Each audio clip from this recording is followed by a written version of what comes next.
In today's episode, entitled Cathol Poop Chutes, we meet up with our team once again in the midst of a Cathol stronghold. We were missing some players today, so we had our own private little Halloween with Michael and Noel dressing up as Kern and Lily, with pretty good results, I think, overall. Michael and his master of impressions. The crew definitely got some tricks and treats as they went through the cavernous, icky, awful, scary, and somewhat disgusting ins and outs of the stronghold, ending with some pretty entertaining decision making there. We hope you have a wonderful Halloween. Everyone stay safe. Don't put your hands in any green goo. And we hope you enjoy. So, just some housekeeping notes. We are down 2 players. Sid and Nex won't be joining us, so we have Noel, who will be quote-unquote manning Kern, and Michael, who has volunteered to run Lily, so it should be interesting. Let's be real, Xylund's always the one who's manning Kern. In our private fan fiction, yes. Yes. Okay, everyone here, everyone still... Twinki, are you with us? In spirit? There it is. Okay. It should be loaded now. I hadn't heard you. I just want to make sure. That's the bump in the log part. I understand. No, you don't have to be awake. I just wanted to make sure you were still connected. Were you awake is optional. Were you the Invisible Man in that costume? Yes. That's a cool costume. That's a good costume. It made things like eating and drinking and talking and not being in pain as all the soft fleshy bits of my face were crushed against my skull kind of hard, though. Who needs face? Okay, so to recap last adventure, y'all were in a Cathol stronghold, is how they termed it. So, yeah, you're still there, standing in front of the Room of Loot, which had, as of the end of the last session, yet to be looted. I will run through real quick the items that are available, and you guys can decide what you'd like to do, if you want to leave them or divvy them up now, or how you'd like to do that. So we had there were assorted coinage, mostly gold and either silver or platinum. I don't think anyone really got close enough to figure that one out. Excuse me. As well as just plain jewelry, copper rings and things like that, that don't seem to be terribly valuable. Some assorted jewelry, bits that looked familiar, a blue scale shield on the wall, a small person's shield on the wall covered with... Hello? Sorry, didn't Corrin have a blue scale cobalt shield? Yep. Mm-hmm. Oh, okay. That he did? The shield was covered with a bit of tanned hide with a mark upon it. There was a great sword hanging on the wall. There was a wand, and there was the box that you guys did open that contained a letter and what appeared to be ritual schematics. So the letter, I believe, went to Xylund, and the ritual schematics stayed with Lily. Memory serves. So yeah, that's what we had. We can pick up where we left off. What would you guys like to do? I think Lily wanted the wand. Probably. Well, I can hold that for her for now. She's not here. Fair. I like the sword. Okay. Can we actually spend some time here just to identify all these objects? Yeah. your initial letter, which I believe Sin posted for you guys, did mention that this was a safe zone for Oh, you. good. So, if you would like to spend some time here, that's a thing that can happen. And Lily did notice there were marks of abjuration on the walls outside above the corpses that you guys ushered on to the next life. Alright, so I guess we will do that. So I'll start identifying stuff. I'll start with the sword, since Okay. priorities. Going to need priorities. All right. Lily can identify stuff too, so between the two of us, it'd be fairly fast. All right. Let's see if you guys spend some time in concentration. Next, sit and mark prepared spells. So, well, no spells for Lily then. Clearly. No, not everything is prepared. Nothing. I think everything is double prepared. That means nothing is prepared. All right, I'm just getting my notes and getting identity or identifier room. Now, how many times can you use identify pretty much at, Indefinitely. I'd say pretty much at will, right? It takes 10 minutes, though. Right, it's a ritual for you, but you don't have like a Nope, spell slot there's cap no or cap. anything like that. Okay.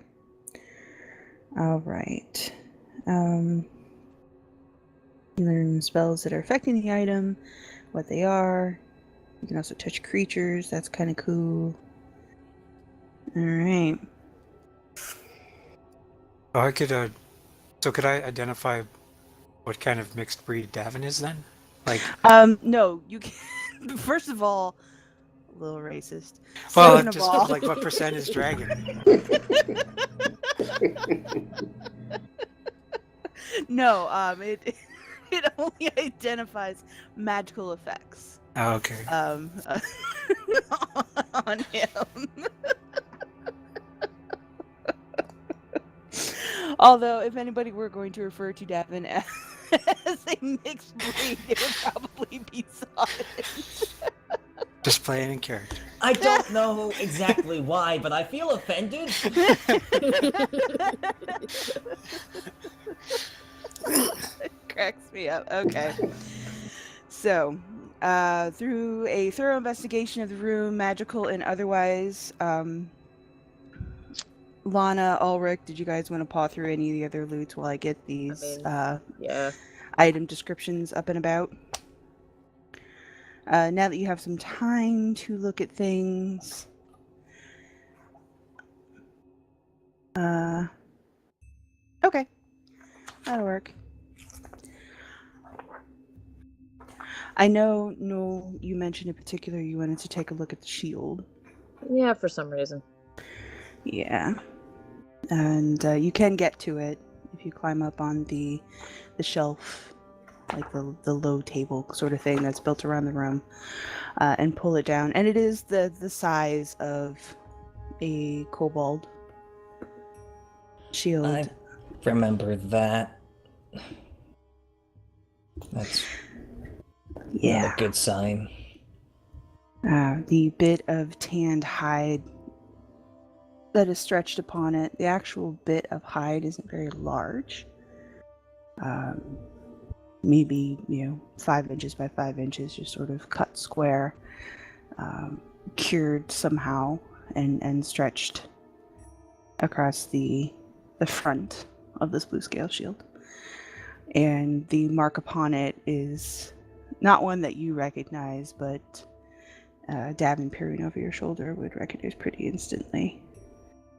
And it is Corin's tattoo that he got in Manalis. Oh, cool. Tap it to see if the shield speeds up. What? No! What? Oh, Lana wouldn't know, so she would. That's part of... Hold on. that. Hold on, Lana, that's part of one of our What? party members. Oh God, you! Oh God, what did I do? Tap it anyway. No, I mean, I already did. Already did. Yeah, it doesn't react when you tap it. It just it feels like if you've ever felt like a sheepskin bag. It's not full on leather, it's just cured skin, so it's still kind of soft. Perhaps you have to attune to it. Doesn't react. Oh, that's good. Oh Could you yeah, explain attunement, please? I don't think I got it last time.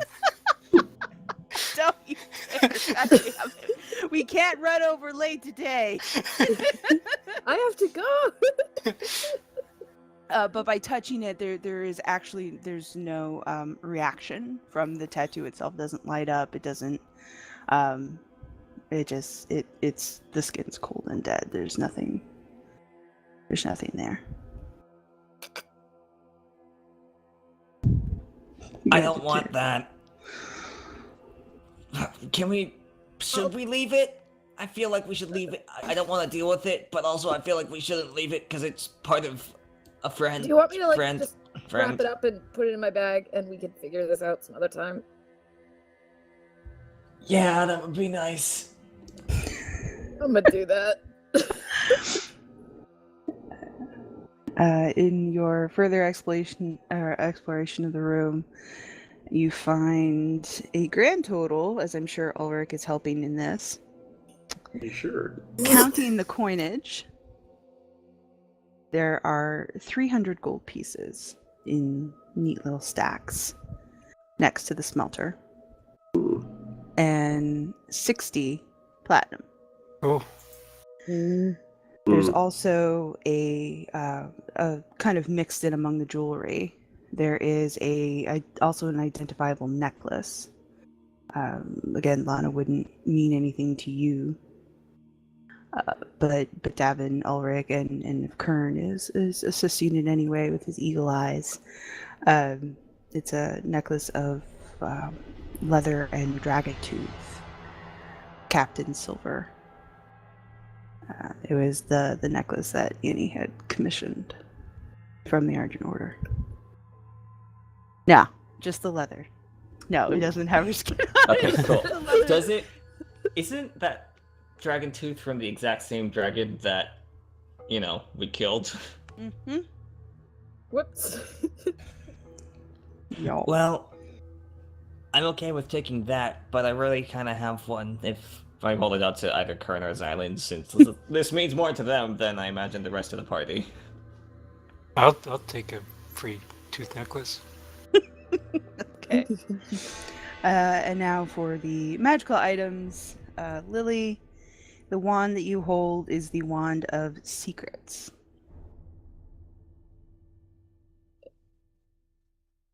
It helps you find secret doors, basically. Oh, cool.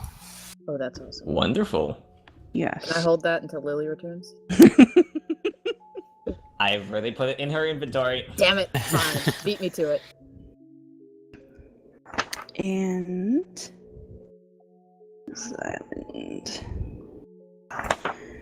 Get your sword here so I can tell you exactly what it does. So your sword is magical, as previously noted. And it is a great sword of warning. Oh, a great sword of warning. Oh, we need that so badly.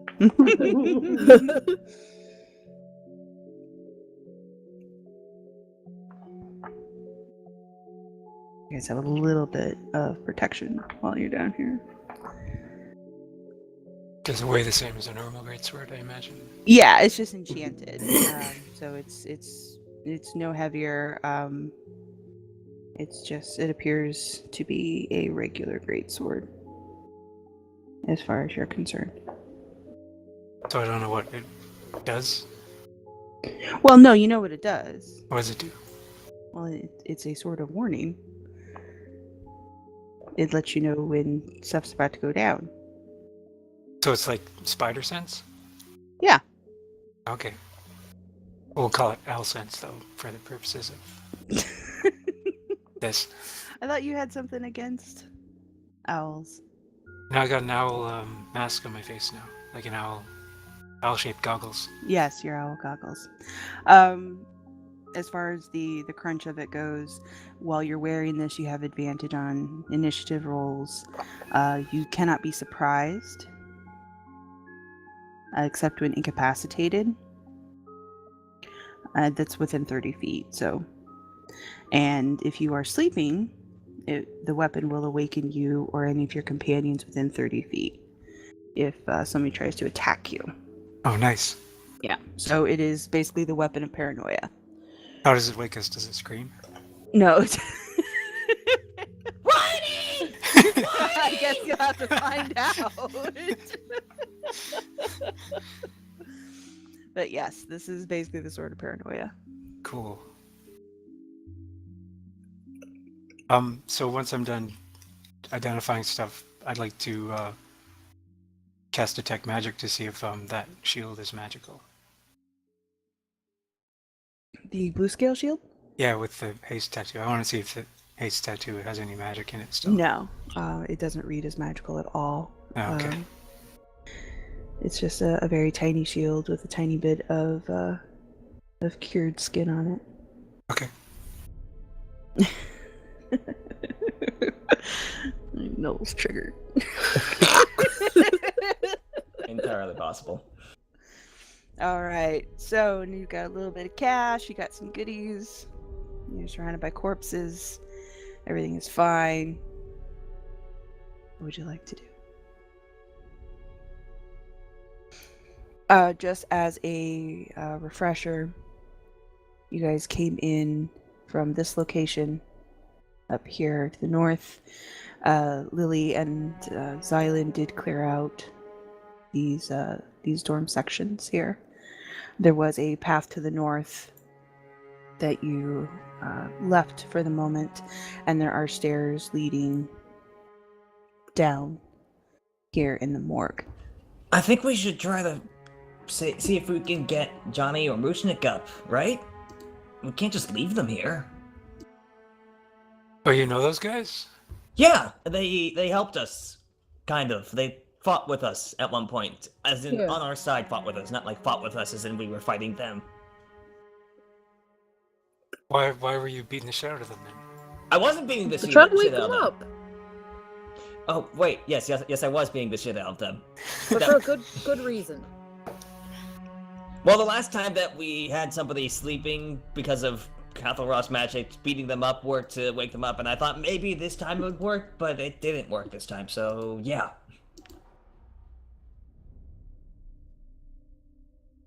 Well, that was confusing. Long story short, beating them up didn't work. Does anybody else have any other ideas? We should probably read this thing more closely. I think we need them for something.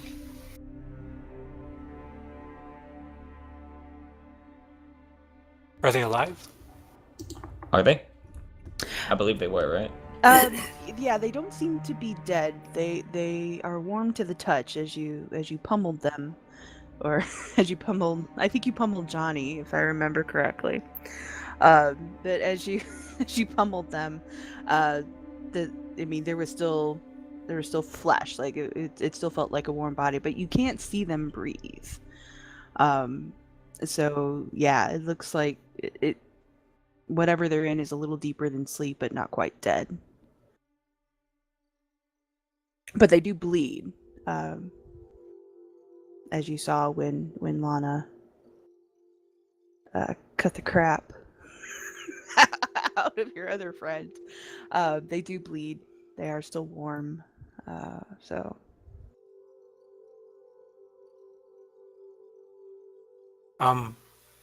Are we gonna argue about the gold before we move on then? I'm gonna roll a perception check to see if Ulric is really gonna try to pocket something. All right, Ulric, if you really are trying to pocket any coinage, there we go. What's Kern's passive perception again? Yeah, let's get Kern on the case. I don't even think Kern's passive perception can beat that. A 29? Well, what about his active perception?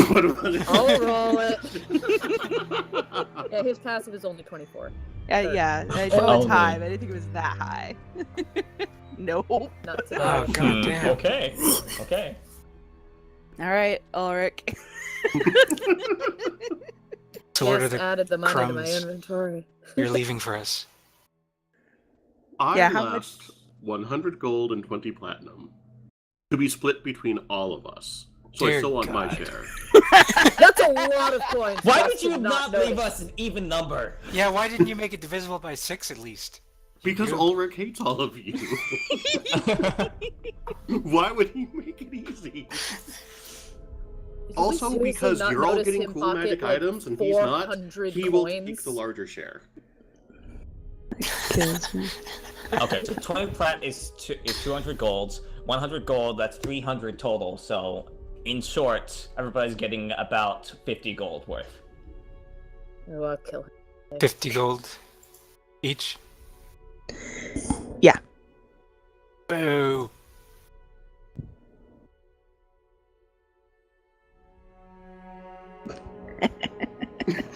Quick, let's have the rogue count the gold. That can't Yeah, I end don't know badly. why they Wait, who can't decided to do that? I think the rogue decided to do that. Yep.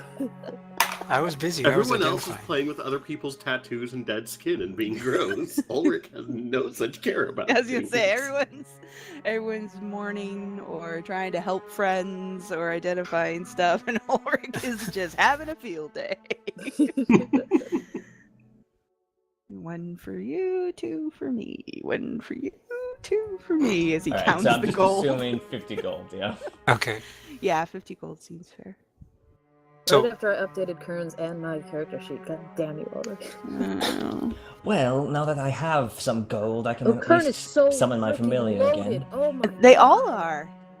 All the original campaign people are. You I guys lost found track that? of how rich we were initially. Yeah. You found that couple stashes, but really that big stash of Electrum. Iri, might I bring Natalie back? Yeah, we decided you could do that. Whee! that's a very Lily That sound was effect. the greatest sound of all. I'm glad it was recorded. I'm Amazing. really glad Michael took Lily so we can have Lily's Yeah, I'm accent so too. glad I did this. So just to clarify, Yes. Johnny and Mushnik were the only 2 bodies in here? There were 6 tables in total. Those were the only 2 bodies that you recognized. But there were other bodies. Yes, there are other bodies here. 2 other bodies? Yeah, there are 2 other bodies, yes. Okay, so 4 bodies. Yes, 4 in toto, but 2 that you recognize. And then there were 2 additional up in the alcove to the north. So from this parchment, it looks like we can awaken them, maybe partially, turn them into maybe half zombies or something. Can we not and do boss that? them around. Yeah. Well, it's part of the ritual, though. We have to.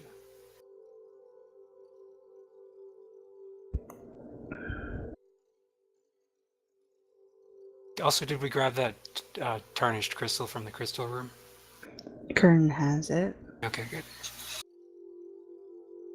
We haven't found a room of ascension yet, have we? Not that I know of.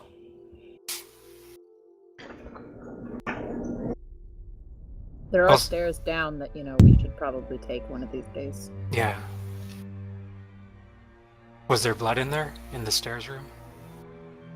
You're in the stairs room, technically. Oh, okay. There is Seriously. now that I beat up Johnny. There's a little blood, but you guys were responsible for the fresh version. Oh, wasn't there something Should we you check wanted out? me to look at up in the library, or Yeah, there's a whole bunch of books in Dwarven. those might be helpful. Yeah, I've already partially added them to my inventory just because Books, I you refuse to let this say? go. Here you go. Books that Lily can't read, unfortunately. Oh, curses.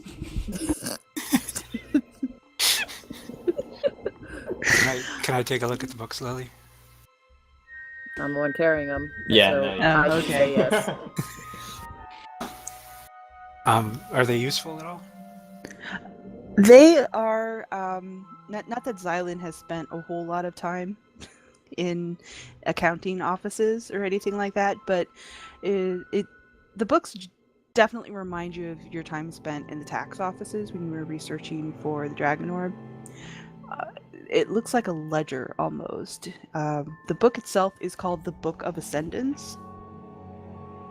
And I'll put in the proper title in the chat in case you want to be specific. So you found it up here in the library? Because that's looking like the Room of Ascension then. Ooh. I found him. Maybe Yeah. we should check out everywhere else just to be sure. There's still the stairs, the place up top. Well, but the Room of Ascension, I'm thinking, just from the name, maybe that's the zombie making room. Maybe we should check that out first and see if we can... It was Create a pretty small army of non-magical. I zombies believe I to checked that follow us. last session. Yeah, she And did detect magic. I don't remember seeing anything that might match the description of Servitor or Blood of. Well, technically, Xylund, the direct translation for Aranad Eteris is Blessed Blood. That is the literal translation of the book that's in your hand.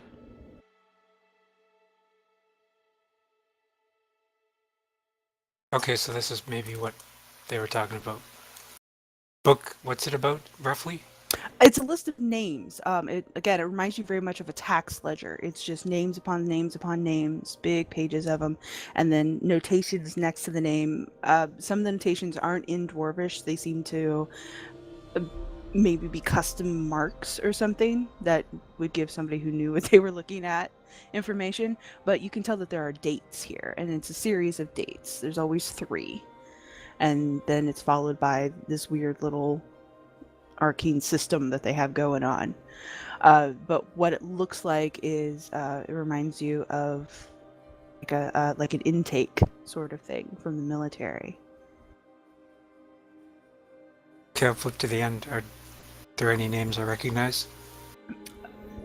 Go ahead and do an investigation roll.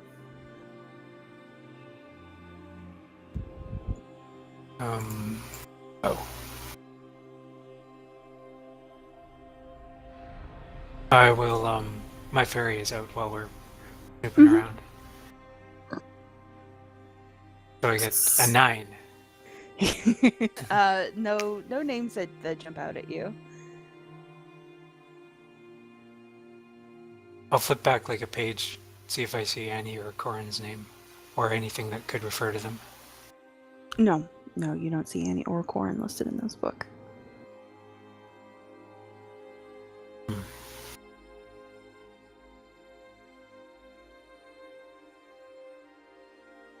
So this was the only really pertinent book that they found? Well, there were stacks and stacks of Tons books of in books. that room.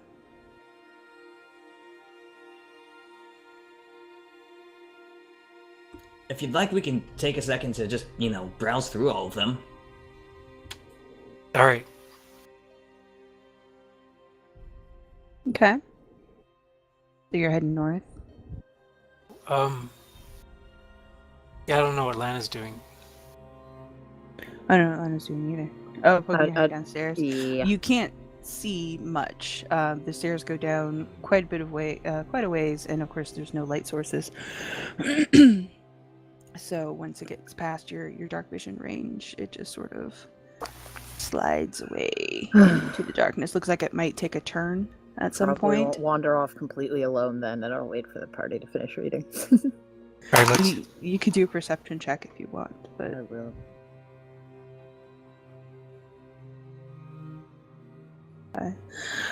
yeah, you don't really see any light or anything. Pressing your hands to the walls, you sort of push your face into the darkness a little bit. There's a minor vibration to the walls, and there's an odd sound coming from beneath you, but it's very, very light. Like a rhythmic vibration, like footsteps, giant footsteps, or No. just continuous? It's nothing that is immediately identifiable for you. It's an odd sound and somewhat familiar, but it's not coming to you immediately. Okay, that's fine, I'm sure. All right. So headed north. Yeah, I'd like to look at the books. All right. So you head north, and again, there are the two bodies to the north and south that are laid out on sort of these plinth things. These creatures are very clearly dead. They've been stitched up, and in every other way, sort of laid out burial. And so Xylund, for the first time, you can kind of see that there's a massive pile of the same sort of books. The titles aren't written on the spines, but they are written on the cover and on the inside of every book, and it's the same name over and over and over and over and over again. The Blessed Blood books. So they're all these ledgers? Yep, they're all these ledgers. Holy shit. Yeah, they're huge, and you can tell the ink is fading, especially as you get towards the ones on the bottom. The ink has seriously begun to fade, and it gives you an idea of the ages of these books. There's slightly different handwritings. The notation that appears next to the names has a tendency to change from book to book, as if different people were compiling them. But they look, for all intents and purposes, like massive tax ledgers. So, just so everyone knows, I used my divine sense earlier and I detected a bunch of undead beneath us. So now I'm starting to think that they're building a zombie army and that the zombie army is right beneath us. That's reassuring. That's not scary. So maybe don't go down the stairs alone. That's a good idea. Do you guys want to check out what's up top? Are there stairs going up? Well, no, this bit up here that we haven't gone through yet. The Oh yeah, northern we can wing. do that. Yeah, okay, sure. All right, let's go. Woohoo! Davynn goes sprinting. What did I just say Davynn about a has zombie two army? speeds. He has walk and sprint. Do you also have your drift globe out? I have forgotten already. Yeah, Sparky's always out. All right. So with Sparky lighting the way, I will reveal a little more of this area here. All right. So you guys migrate to the north past the sort of vined over doorway that Xylund and Lily froze/smashed their way through. And even as you walk by, you can kind of hear that wind in the leaves sound as it appears to slowly be reknitting itself back together. That's probably fine. It's fine. As you continue north, this area here, the first thing that strikes you about it is while the rest of the complex that you've seen so far has been pretty run down, especially in the dorm area, with the cracked floors and upended stones and in pretty nasty repair. This area is particularly well maintained and very, very clean. The thin silver tracks that you saw initially continue north into this area, into the center of this room, actually. Here. Oops. Changed my doobie. To about here. But the walls actually look scrubbed. The floor, you can see patches where it's been repaired. This is some place that is clearly a source of pride, and you can kind of see why. This is set up very similar to a field hospital. There are small beds here, 3 of them. They are currently empty, but they have been fitted with wheels, very thin, tired wheels. In this little corner here, it seems to be a little seamstress setup. There's a spinning wheel. There's a table with various threads and needle sets, needles that have been pulled through velvet and sort of laid out in storage. There's a bunch of rags that have been kicked off into one corner, awaiting some sort of preparation. There's even one hanging up on the wall. The same sort of black, almost burlap type fabric that you've seen the rest of the Cathol Ross wear. Here is a table that is set up. It's pretty large. It takes up effectively the entirety of this wall. So it starts here, ends about here, and it is covered with what you consider to be surgical supplies. These aren't the rusted knives that you've seen everywhere else. They aren't even the weapons hung up in the little alcove treasure room. These are very specific, finely honed scalpels and tweezers and forceps. This would not be out of place in a Greylock hospital. It's all very, very carefully laid out, very meticulously laid out along this table. Does it strike anybody else as like a bad sign that we keep on running into these surgical rooms? Yes. But I Like, think not just here, everywhere else, we keep on running into these. for the zombies, isn't it? To prepare them for the world, for their new life as zombies. Is it alive still? Well, you can ask one when we meet one. We did meet a couple, but then we, destroyed them. That's a good point. Let's keep looking. Davynn running ahead, and Xylund apparating through walls. There's a small alcove here as you guys move down this little bit of hall, and in here is some sort of chemical storage. This would definitely give Lily pause. Massive tables set up around the walls, glass jars everywhere. But again, very neatly and meticulously laid out. There's shelving, there's even sort of a rudimentary chemistry system where you've got small burners and you've got bits of glassware. The glass seems to be somewhat scarce.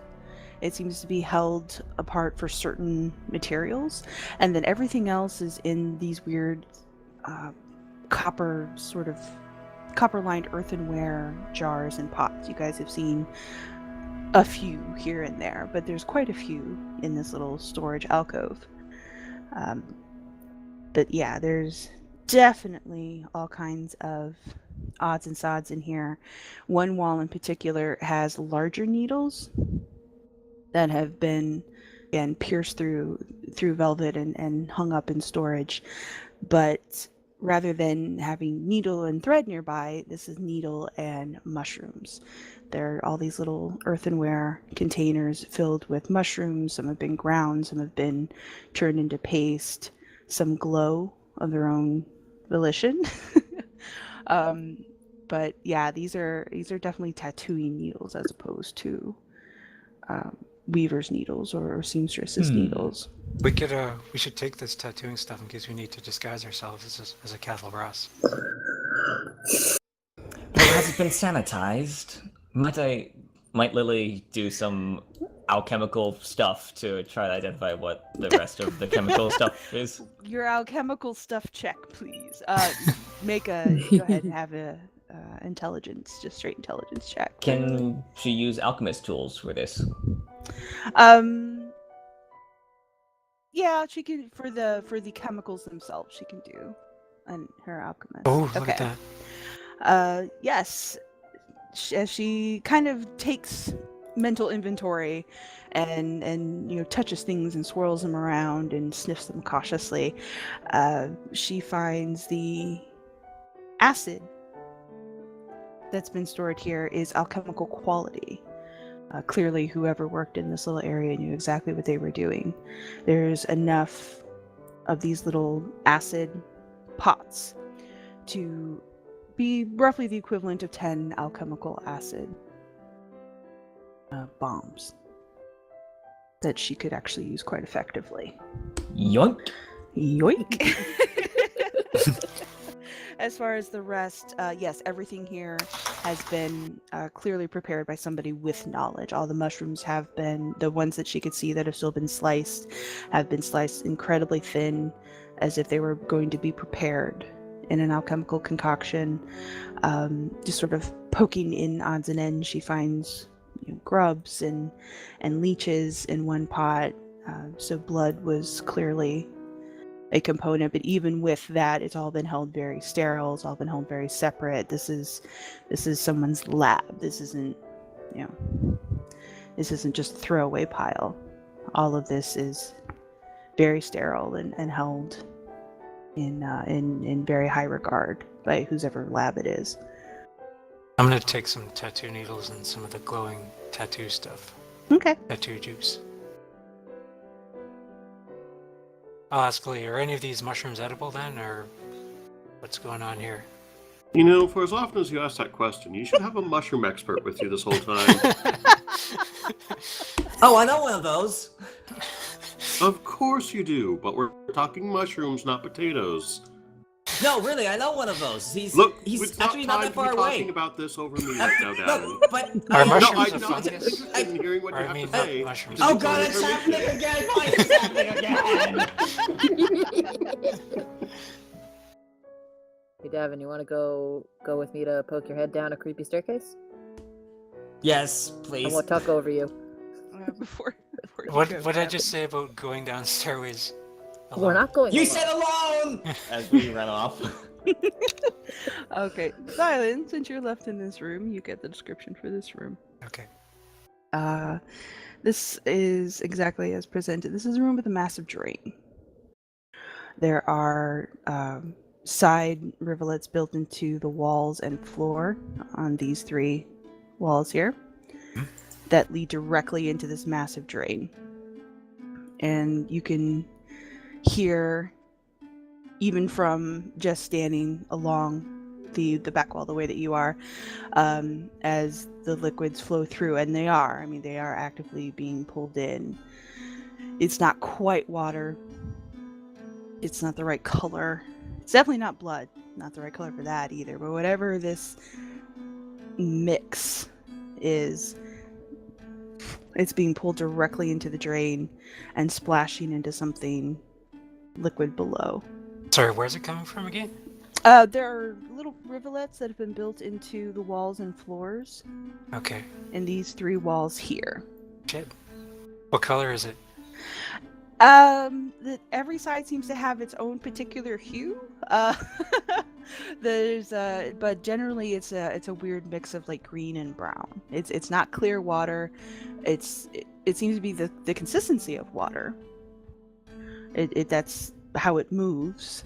It reminds you of streams as opposed to straight acid or blood or anything else. But it's definitely not the right color.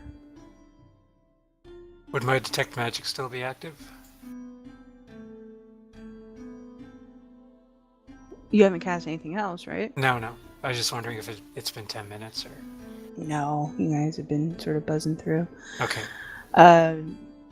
There's below you. Below me there's magic. Oh yeah. Well, below you and behind you as well would both be magical locations. Behind me as in this room? Behind you as in that room. Oh. Okay, well I'll run over here real quick to see what's magic over here then, before I start messing with the drain. Okay. The robe. The robe rope? that's hanging. Robe. R-O-B-E. The cloak. Oh, robe. Oh. That's hanging on the wall. I will take the robe. All right. What kind of magic? Abjuration. And what's abjuration again for the slow kids in the back? Protection. Okay. Is it like a lab coat? No, it's very similar to the cloaks that you've seen the other Cathol Ross wearing. So it's the Holocaust cloak from Princess Bride. It's a big black hooded, Oh, cool. heavy cloak, but it's also sewn for a dwarven size and stature individual. Well, this would be perfect for my limpy disguise, though. If you added another foot to it, yeah, probably. I'll try it on anyway. Okay. It comes Who's with to me anyway? I'm gonna need some help. I believe Lily, Kern, Ulric. yeah. Okay. The other two buggered off. I'll ask Kern how I look in the cloak, and he says I look awesome because he's not here. You what look are you wonderful. doing wearing that ridiculous thing? He does look a little ridiculous. Like it only goes down to his knees, and the sleeves only go to your elbow. Eh. You can't quite close it either, but yeah. Well, if we find a dwarf, they can have the cloak. Okay.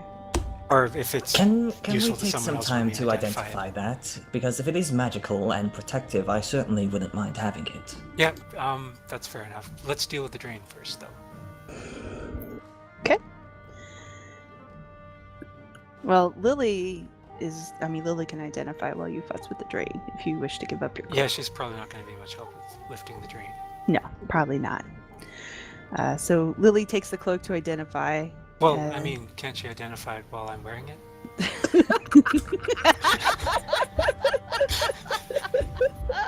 I would prefer not to. You're worried that if you trace your fingers over my muscled body as you identified, you'll start to No. get ideas? That's understandable. I'll take off the cloak. Alright. Yeah, HR department swoops in from the users. So Lily goes to identify the cloak as you poke around the drain. Now, again, this drain is massive. It does take up the majority of the room. It is made of wrought iron or some other heavy, thick metal sort of lattice over the top that allows everything to drain through. So can I get a hand lifting it? Kern would help. Yeah, Kern would probably help. Alright, athletics, I suppose. With advantage. Ulric will give his help action Okay. Nice. by Extra encouraging them from advantage. distance so he doesn't get his fingers in the grave. Yes. Okay. I was using my strength fairy, though, so that's plus. You unfortunately I think Ulric is your strength fairy, so I don't think that's gonna help much.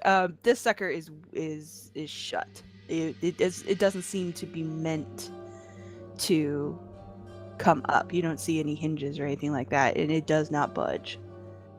Even with both you and Kern and Ulric shouting helpful directions from the back, it will not move. Alright, with my night vision goggles, I'll just push my face against the drain and look down and see what I can see down there. Okay. I'm gonna push my face against it, see what I can see. You don't see much. Again, your dark vision only extends so far. So you can kind of see as you press your face towards the center of this thing.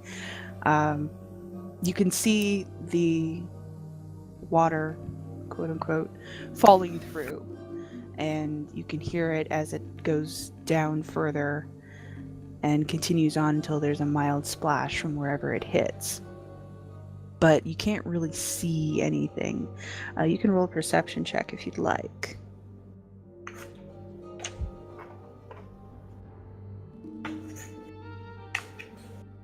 What? Yeah, everything's fine. You have Kern with you, though. I'll give you advantage. 'Cause Yeah, he's why am I looking? Oh, I don't know. I'll even loan Kern my goggles if he wants to take a look down there. Yeah, he'll take a look with his godly perception. Yes, with his massive perception. I know. So Kern... That's under me again, but you know. It's Right. Gotcha. It really stinks down there. It really, really, really stinks down there. It stinks like rot. It's not good. Yeah, you can't really see. You can kind of catch just from the dark vision and a very very general sense of a hole in the ground and bits of mold and slime, but whatever it is, that's not a pleasant place. It does kind of make you retch a little bit.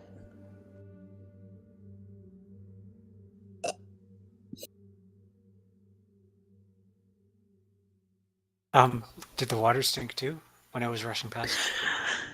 No, it doesn't smell for you. And even standing where you're standing, you don't smell it. When you got your face close to it, you didn't really get it. Apparently, Kern got a big nose full of it. Uh, Well, I'll take my goggles back. Okay. I don't know, do we want to search the room for some kind of lever that might raise this thing, or do you want to just move on? Well, we've already got a staircase down. Why are we trying to lift this thing? Well, we could climb down and maybe surprise them from the back or something. I don't know.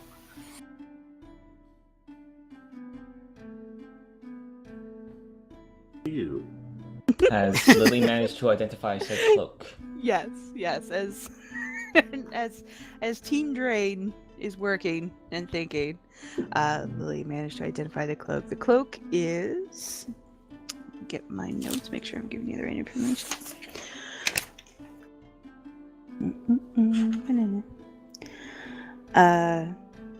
The cloak is abjuration magic, as mentioned. It is acid resistant. Oh. Well, that'd be useful for alchemy and shit. Yeah, you can have that. Thank you.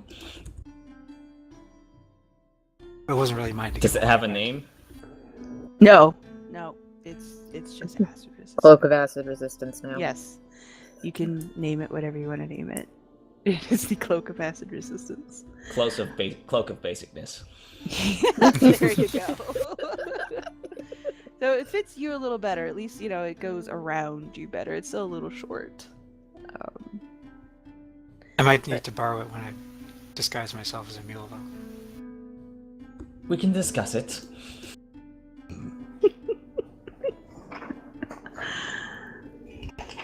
All right. So, Team Drain, is there anything else you'd like to do? I'll just take a quick look around the room for any kind of hidden... Shit, we have a wand of secrets. How many charges does that thing have? It has 3. Oh. Do they recharge? Every day at dawn. Maybe. I'm not sure if it's worth it. It's just a drain after all. I'll just take a look around. Oh, fuck. Okay. No, Kern is standing directly next to you. Oh, cool. So we will let the crit stand. As you sort of get a sense of the room itself, there doesn't seem to be a mechanism that lets this thing open. Ulric, in his mastermind capacity, as he is helping you from afar. We lost somebody. I think we actually That just. was me. Oh, Noel. okay. We lost Noel.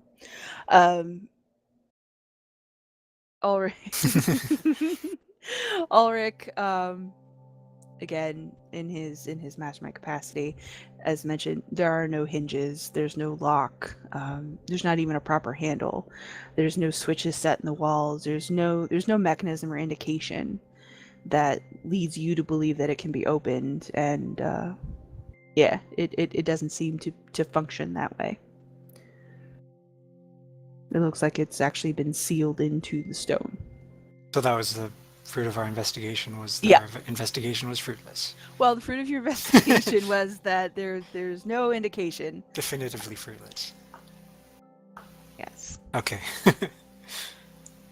So I guess you can flip over to the other two while we're farting around investigating. All right, other Don't say two. farting around. We're in the poop room. She'll take it literally. You are definitely in the poop room.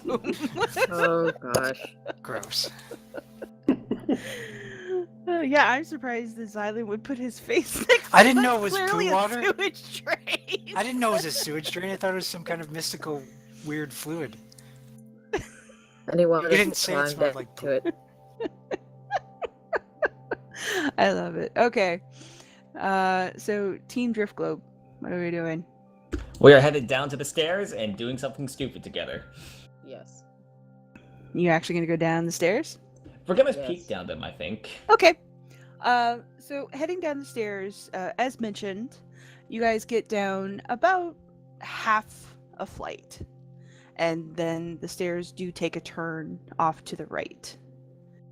The stone, as you're coming down, seems different. It's not. It becomes less and less the gray stone and with the bluish cast to it that you're used to, and this becomes something older. It's got a green kind of copper tint to it, and the further you go down, Lana in particular, the louder that sound gets. Make an intelligence check, Lana. Uh-oh. Lily's thing, not mine. Oh, that's good. That's fine. It sounds disturbingly familiar, maddeningly familiar. And as you hit sort of the landing where the stairs take their turn, okay, it strikes you when you became a mole in the long, long ago, Mm-hmm. and you were around other moles, and you were, burrowing, and the sound of the soil scraping against you, and listening to other grubs and things make that same sound as they dug close to you, that tremor sense that you had. That's what it reminds you of. Hmm. You good? Good to know. There's something crawling around. Something big. Do you want to turn back? I kind of want to turn back now. I mean, I don't, but if you're going back, I'll go back with you. But like, I don't either. But also, I want to not be surprised by crawling things. Yeah, we should have stolen Xylund's sword. We Alright, could just steal Xylund. That's fair. I don't know, he seemed pretty interested in sticking his head down the sewer, but... yeah, I'll pop back. Right. So we'll pop back and grab everybody else. Okay. So the rest of the crew, including Ulric, I'll bring Ulric. We're gonna make our way down to the stairs. Is that where we're at? I believe so. All right. Yeah. Okay, cool. So, now that everyone's moved their tokens, I'm gonna change the map. No.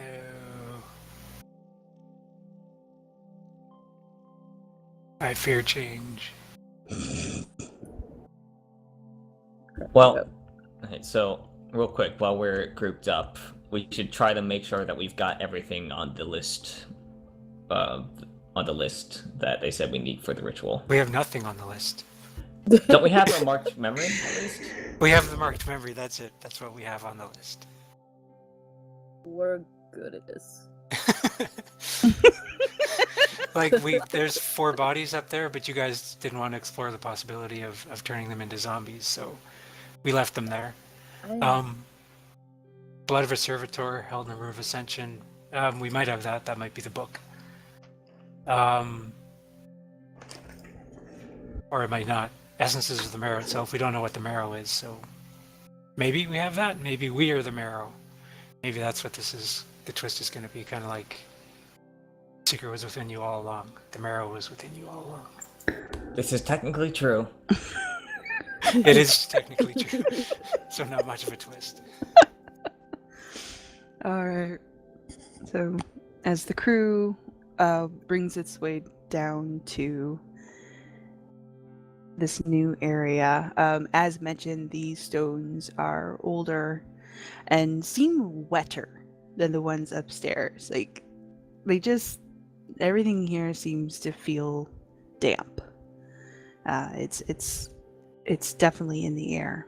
And as you get past the first landing and continue down the right to these, to the bottom of this particular staircase, the sound of that digging and burrowing and that constant motion gets louder until it's almost deafening.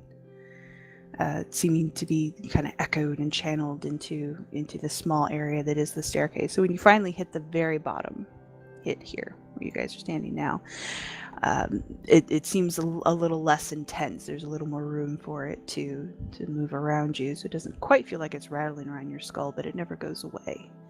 Just a constant slithering, digging, burrowing sound.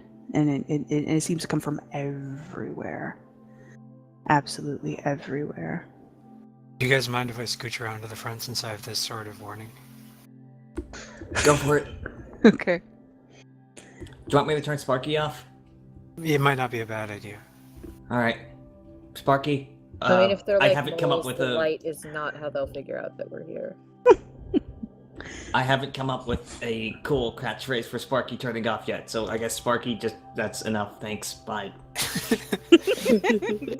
Thank you for your service, Sparky. I guess I'll put my fairy away too. Okay. So fairy away, goggles on. As you peek into the doorway ahead, you can see that there are 2 alcoves immediately to the left and right of you. And each one barely audible above the burrowing, slithering sound is the shuffle of massive feet. Slow, deliberate, lazy sounding shuffle. And you can catch sight of these 2 chambers here, one to either side. And in each one lumbers a massive orc. Just absolutely huge, stripped down to effectively a loincloth and foot wraps. They have great swords. Each one has a great sword strapped to its back, but each one has its head down and it's sort of almost walking in place. I'm do a detect magic ping because I can do that and see if they ping like the 2 dumb undead upstairs did. Oh yeah. So they might be stupid and won't kill us. We could probably take him if they do try to kill us. Yeah, we'll be fine. Or we could just try to, well... But we don't know if we want them to, follow us and be bodies. Let's send the cat in and see if they mull it. Excuse me. Naughty is not Joke, something to be sister. It was a used. joke. I'll send them.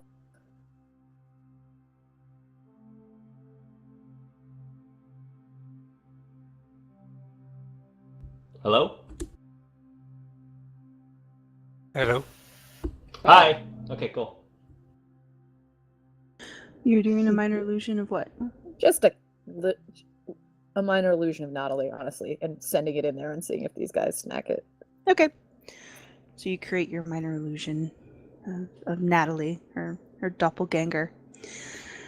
As it flits into one of the side alcoves, the orc inside doesn't change its behavior at all. If it notices the cat, it gives no indication. Cool, they're probably done. Alright. Let's go then. Oh, okay. Yeah, you step aside into the orc room while I pass. Yeah, be mindful that these sizes are accurate. The hallways down here are much smaller and much shorter, much closer than the ones upstairs. This whole area seems to be from an older time and not as well excavated, so much as they were just sort of cleared out. Are the giant orcs chained down or anything, or are they No, just... they're freely standing.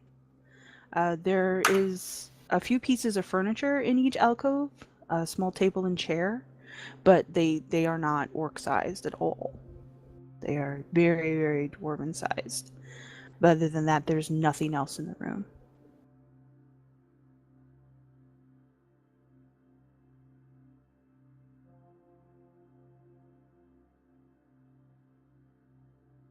Okay. Okay. Zavin, you can see with your owl eyes. The hallway continues on. You've got the constant vibration under your feet and everywhere you touch the walls. This particular area, the hallway is a little wider. It opens up a little bit, but here along the wall, in these locations here, are paragon plinths. Something that you've seen plenty of times before. Most of you have seen in one version or another. Dwarves tend to decorate their temples and other places of worship and gathering with plinths to their paragons. And so here there are 7 that line this wall, effectively constricting the hallway to single file. And each of these plinths all have dwarves, but instead of being carved out of stone, as one would normally assume, these are stuffed. Yay. Carefully done. The stitching is not obvious as it was with the dead upstairs. These are professional jobs. Each plinth occupant is in a pose of power, stretching out, holding swords aloft, but all of them seem to be reaching out into the hall itself as well. So in order to get past them, you do kind of have to hug the right side wall. Otherwise, they will snatch you up. Do they have inscriptions? No, the plinths themselves are blank. But each of the individuals, each of the 7 dwarves on them were clearly powerful in some way. Are there 7 of them? Yeah, there are 7 of them as they go down the hall. And but they do appear, I mean, they are dressed very well. They all of them have very heavy dwarven style jewelry to them. They're not the cloaked versions that you're used to seeing. These are much larger than life sort of depictions of these individuals. Think of it like a mummy in a tomb. The body itself may be glorified taxidermy, but each one has been dressed well and given quite deliberate, massive pieces of jewelry and have been staged very theatrically. Should we swipe the jewelry while we're here? I mean, why not? Do not desecrate Kargout. He must be honored. Oh, I'm reading out which loud. one's Kargout? I don't think any of them are Kargot. Yeah. I don't know, but I want to be sure. Obligatory detect magic ping to see if anything on them is magical. They're, as far as you can tell, the only magic used on these is necromancy. Necromancy. Gotcha. Well, how about we pick the one who looks the weakest, and we get Ulric to swipe some of his jewelry. Sounds good to me. So I'm the one that gets cursed? I think not. Why do we bring Ulric, you know what? That's a very good point. You should not ever touch any of their jewelry. In fact, if you do that, I will be insulted. Yes, it will make me very unhappy as well. Is that supposed to be reverse psychology? Is it working? I mean, I don't do everything to make you upset. Just you're all upsetting people. I only work against you because you all make me want to scream. Okay, so I take it didn't work. I'm touching the body. Okay. So, Lana. Well, everyone's having this touching conversation with Ulric. Lana's like, screw it. He grabs body. And what? Just go for a necklace? Just tap it first, see what happens. Tap it? Okay. Make a perception check, please. That's a good Give me a sign. second to get off Kern's character sheet. Yeah, you don't get Kern's perception. Don't You need get it. your Oh, perception. that's pretty good. Yeah, Yeah. she does. So you go to tap this honored dead. And it makes a slight hollow sound as you do. The body itself doesn't really move, but you hear movement coming from this general direction. Oh, down here. Oh shit. Are our orc friends coming to say hi? Are they?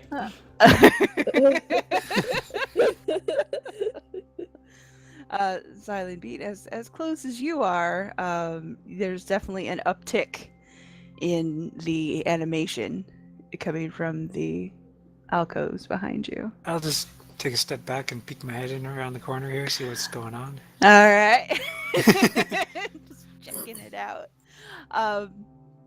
Yeah, they are not aggressive at all yet, but they are definitely more alert than they were a moment ago, where their heads were kind of lolling down and they didn't seem to be reacting too much to the world around them. Now their heads are picked up to where they're looking ahead, so you can get a good look into each of their faces, and their eyes have been totally replaced. They don't have normal eyeballs any longer. They've been replaced by some sort of almost obsidian-like black smooth glass that reflects back at you in the dim. Oh shit. I will squeeze myself back up the hallway and whisper, "Don't touch anything." Alright, got it. I'll stop. Also, the- Davynn, go back there and look at those orcs. They got I had a good freaking point. gem eyes. They have gem eyes? Yeah. Ooh. I go back and look at the orcs.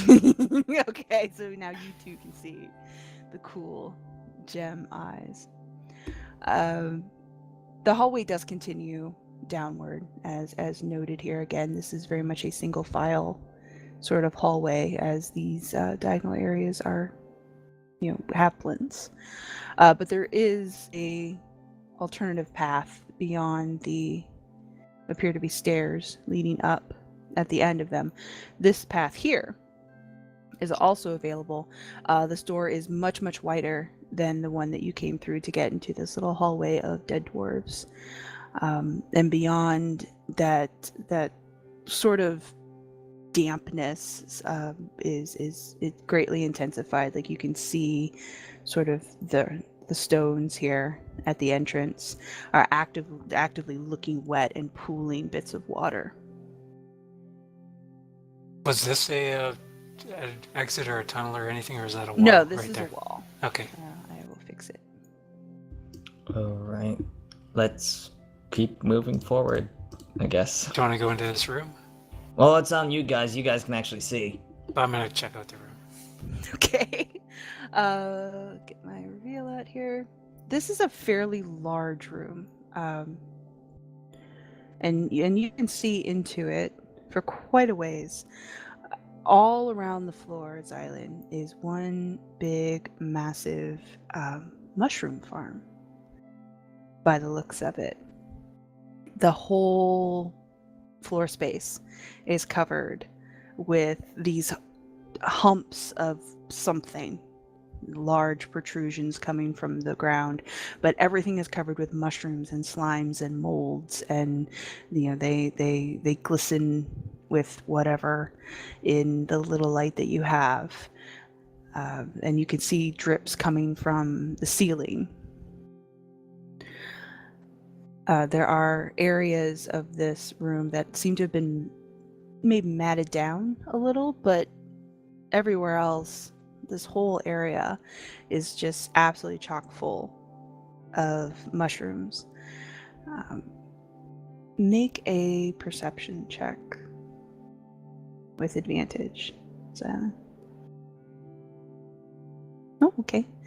Hanging above from the ceiling, which is just within your area of sight here, appear to be hung upside down bodies. Anyone I recognize? They appear to be mostly gnolls. No humans that stand out to you.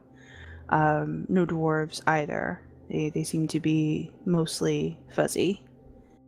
They've been effectively field dressed and hung here. So they've been gutted down the center and left to hang. So does it look like their guts were left to drip out into these mushrooms? Yep. Gross. Extremely. Is this impassable over here? It gets difficult to see. It doesn't seem to be the same elevation as the rest of the room. Like it drops off Okay. lower, but you can barely make out a wall on the opposite side in this. I'm on the wrong thingy again. In this area. Hmm? So there does seem to be something beyond it, but it's not on the same elevation level.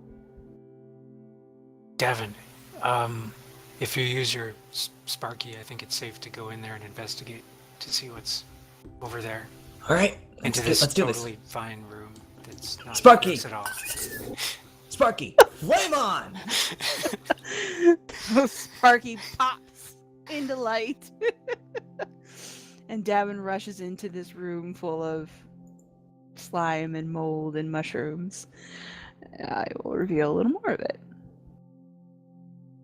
So yes, as you get closer to this divide here, it does slope downward. And there's a little bit of break in the floor. Just a little bit of break in the absolute center of it. Not more than maybe 2 foot across, so around here where this dark mark is. And you can see movement beneath it. It reminds you of a tangle of earthworms from when you were fishing back home. Sparky, flame off! Beyond the break, you can see that the area back here is a farm in and of itself, except it's not growing mushrooms. This whole area moves on its own.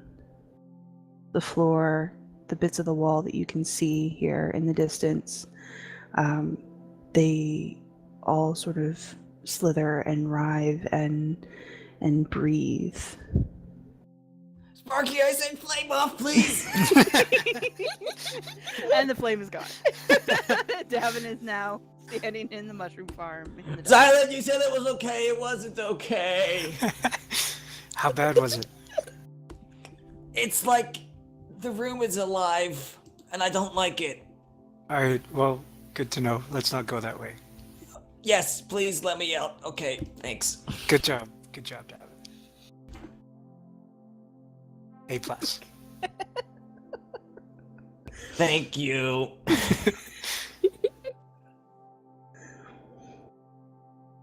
All right. Continuing north. Yes. Okay. All right. So at the end of this hall, again, single file, unless you want to end up hugging a taxidermied dwarf. You see a small section of stairs that lead up. You gonna travel on through Xylund? Yep, I'll keep going. All right. So, Obligatory detect magic. yeah. Well, I mean, there's necromancy everywhere. Like between necromancy and transmutation, it's a I think I accidentally deleted myself. Continue. it's a common thing. Yeah. Assume wherever you are, necromancy and transmutation are both everywhere. Yeah. So Xylund stepping forward,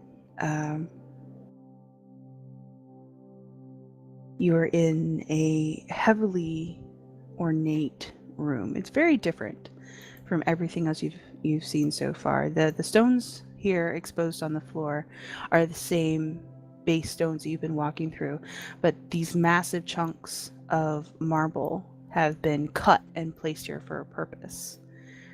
They are very old as well. Their edges are worn.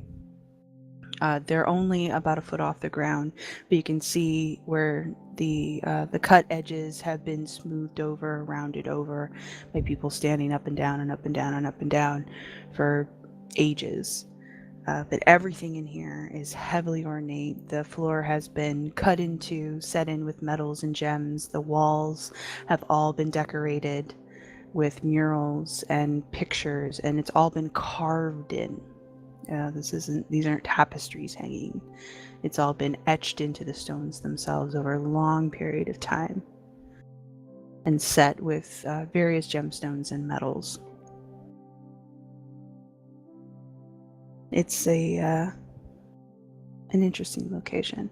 From your place in the door, you can see that there is a chair, a highly decorated stone chair in this little alcove, and there are braziers in the room, one in each corner, that are definitely lit and have a strange sort of like cat's eye color flame to them. You said there were carvings in the walls? From what you can see in the doorway, yeah. The walls and the floor are all heavily carved. I want to check out the carvings, see if they tell any kind of story, if there's any writing in them and stuff like that. I also want to keep half an eye on Ulric. I'm not going to say anything, but I'm kind of hoping he tries to sit in the chair. See what happens. Okay. All right, so who all is going into the room? Go ahead. Move yourself there. I am So going into the over room here. because I'm reckless, and Lily's going in because she likes carvings. Okay. Find your own carvings. And These are my Kern carvings. knows that we're all about to die and would join us. Okay. Oh, nice of him. So now you're in the room. I hope no one sits in the chair. Do you say that out loud? Yeah. You don't hear yourself. Oh, fuck. You don't hear that either.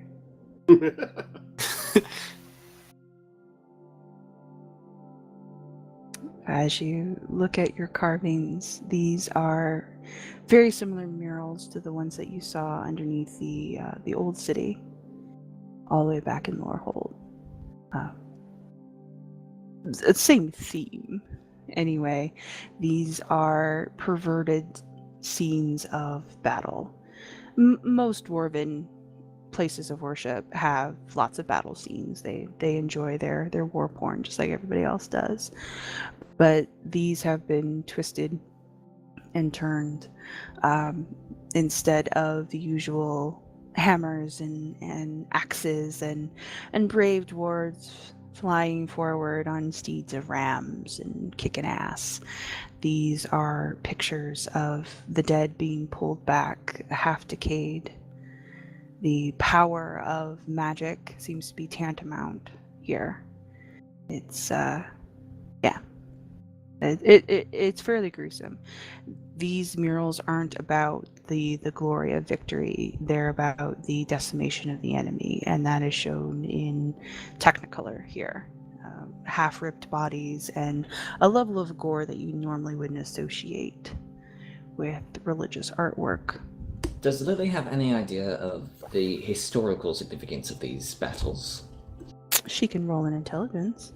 She can't tell anybody about it, but she can roll an intelligence check. Woo. There's no indication on the murals that gives her a sense of time and place. She knows enough about dwarven history and general art to know that these are wrong. Like, these aren't standard issue.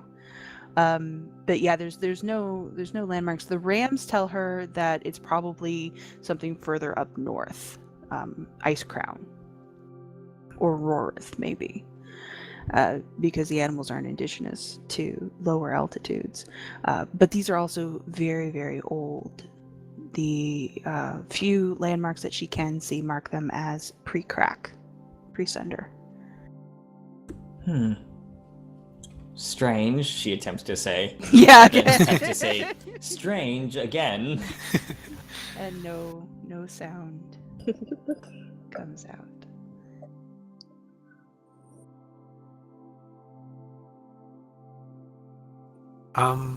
I will go over to the chair, look at it as if I'm about to sit in it, almost sit in it, and then move away with a shake of my head. Well, how closely are you looking at this chair? I guess I'm walking pretty close, if I'm going to pretend to sit in it. Okay. So the chair, again, stone chair, it too is highly decorated. It's very, very thoroughly carved, all the way from the feet to the top of the back. It is inscribed with dwarven runes, or I should say dwarven writing, which you recognize to be prayers. Very similar to the ones that were carved into the walls when you first woke up. Some of them are standard, but the majority of them are that twisted version, the call to dark paragons, and very specifically the call for blood and noble sacrifice. Blessed blood is a term that gets thrown around a lot on this chair. The chair itself does have restraints built into the arms and legs. Large, iron, heavy-looking. And if you peek very closely at it, there are small channels that have been built into strategic locations. One would be in the middle of the back, where the heart would be. One under each of the wrist restraints. One under each of the leg restraints. And there is it's a minor indentation in the stone underneath the chair. It's not really perceptible unless you get right underneath it, but there is a circle indentation directly beneath the chair. And a very small ironwork drain beneath the center of it. Okay. So this chair does not look bueno. No. It's pretty, but I mean, yeah, it definitely has an air of menace about it. As far as And we there- can tell, go ahead. Go ahead. No, Oh, I was you- gonna say there's a shelf built into the back of it. If you go all the way around, where it looks like stuff has been sat and stored. There's nothing there currently, but it is large enough for a small table. As far as we can tell, we're free to leave the room, though. None of the doors have snapped shut or anything. Everything seems to be open. The way that you came in, the doorway you came in is completely open. There is, make sure I revealed it properly here. There is a doorway that leads out here. This seems to go to a stone walkway that is completely open. Nothing here seems to be impeding your progress. I'm gonna motion for people to step outside the room so that we can chat. Okay. I'll give one long, last wistful look at the chair before heading out of the room. All right. Which way is everybody going? So Davynn and Ulric have gone south. I'll follow Davynn. Okay. All right. So as you step out of the room back into the hallway of honor here, and again, single file is necessary. You can speak again. You can hear yourselves. You can hear your own heartbeat and everything else again. Boy, did you see the jewels on that chair? That was a cool chair. Anything Your else ass interesting? sore or something? You seem like you had a romance with it. I don't know, that chair speaks to me. I really want to sit in it. It would I be a won't shame stop if someone you. sat in it first. That would make me really unhappy. Right. Sure, other people have Right. sat in it Well, first, so you can be unhappy. those carvings on the wall seems interesting. And Lily will go into an explanation of why they are, of course, interesting, as she does.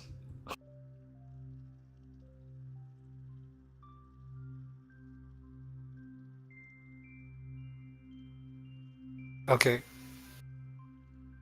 So should we just press on through the room? I'm not sure. Was there anything else about the chair? Well, Other than that it looks cool? I mean, there's a possibility that it drains your blood.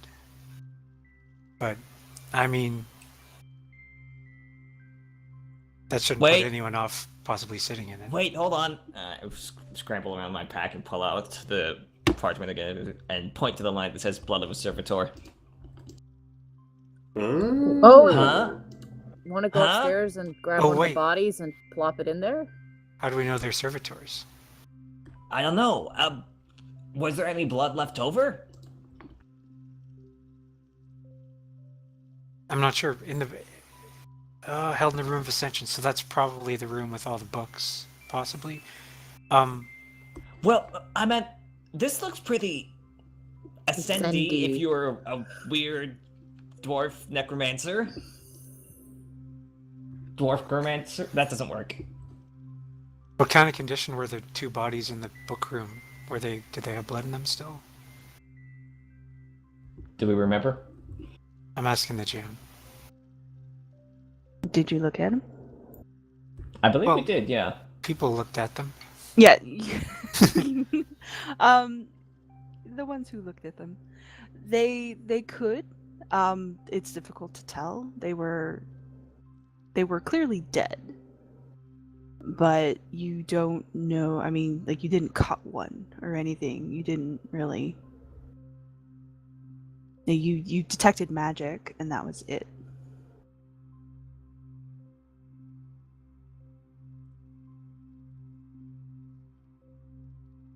The chair be big enough to fit one of those massive orcs? A chair would be too small. Okay. Plus, the hallway that you came down to get there, or I should say went up to get there, would also be too small. You'd only be able to get them about this far. Okay, hold on. I'm gonna run back in and check if there was any blood surrounding Okay. the chair. The chair is as clean as the medical ward above. Other than the old stains underneath it and within the stone itself, there's no actual blood collection or anything like that here. While I'm in here, I'm gonna say to myself, "My name's Ulric. I like to talk over people." I'm gonna walk back out.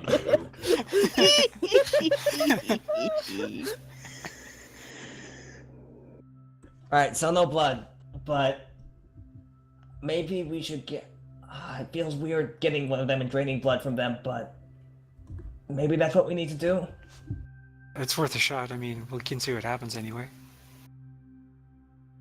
Although, maybe it's a bad idea to start triggering mechanisms in the zombie necropolis before we know what... Yeah. Want to Mechanisms check do. out this other hallway first? Yeah, maybe we can put that on the back burner. Let's just not forget about Yoink. that possibility. Alright, sounds good.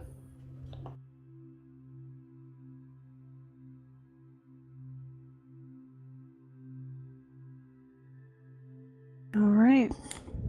So, as mentioned, this is a walkway. It is not bound by walls. It is a slightly larger stone bridge. This doorway leading out is about 3 times as large as the doorway coming in, and this bridge follows suit.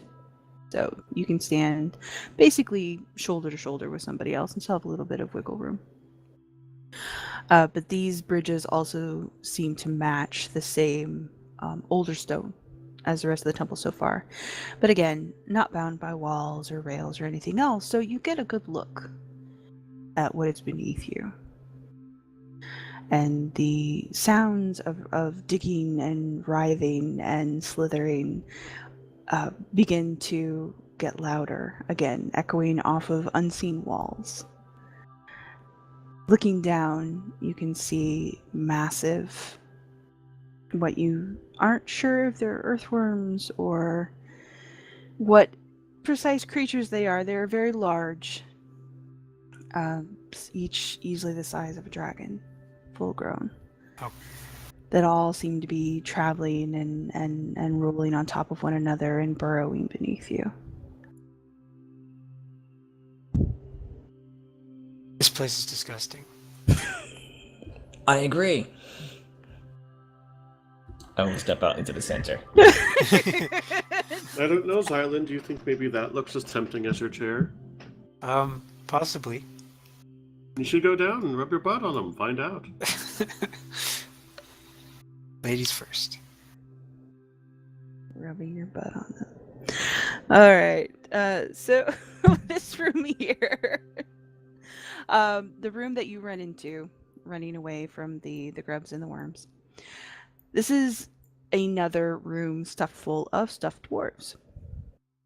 This again has another 7 dwarves, which effectively cuts this room in half. There's one here, marking the entrance to this massive stone walkway, and again, same here for these, and then the remainder just fill around the wall. These are different dwarves than the ones in the first hallway, but they are posed in similar fashion. They are heavily adorned, obviously stuffed, and in poses of power. These don't reach out, though. They actually reach up. What's up, Doc? Just the ceiling, as far as you can tell.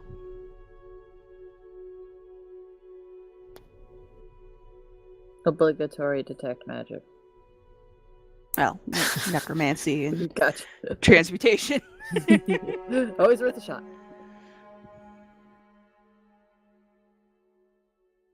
I'm sure this is fun. Can I check down this way? Because if I recall, this was the living room.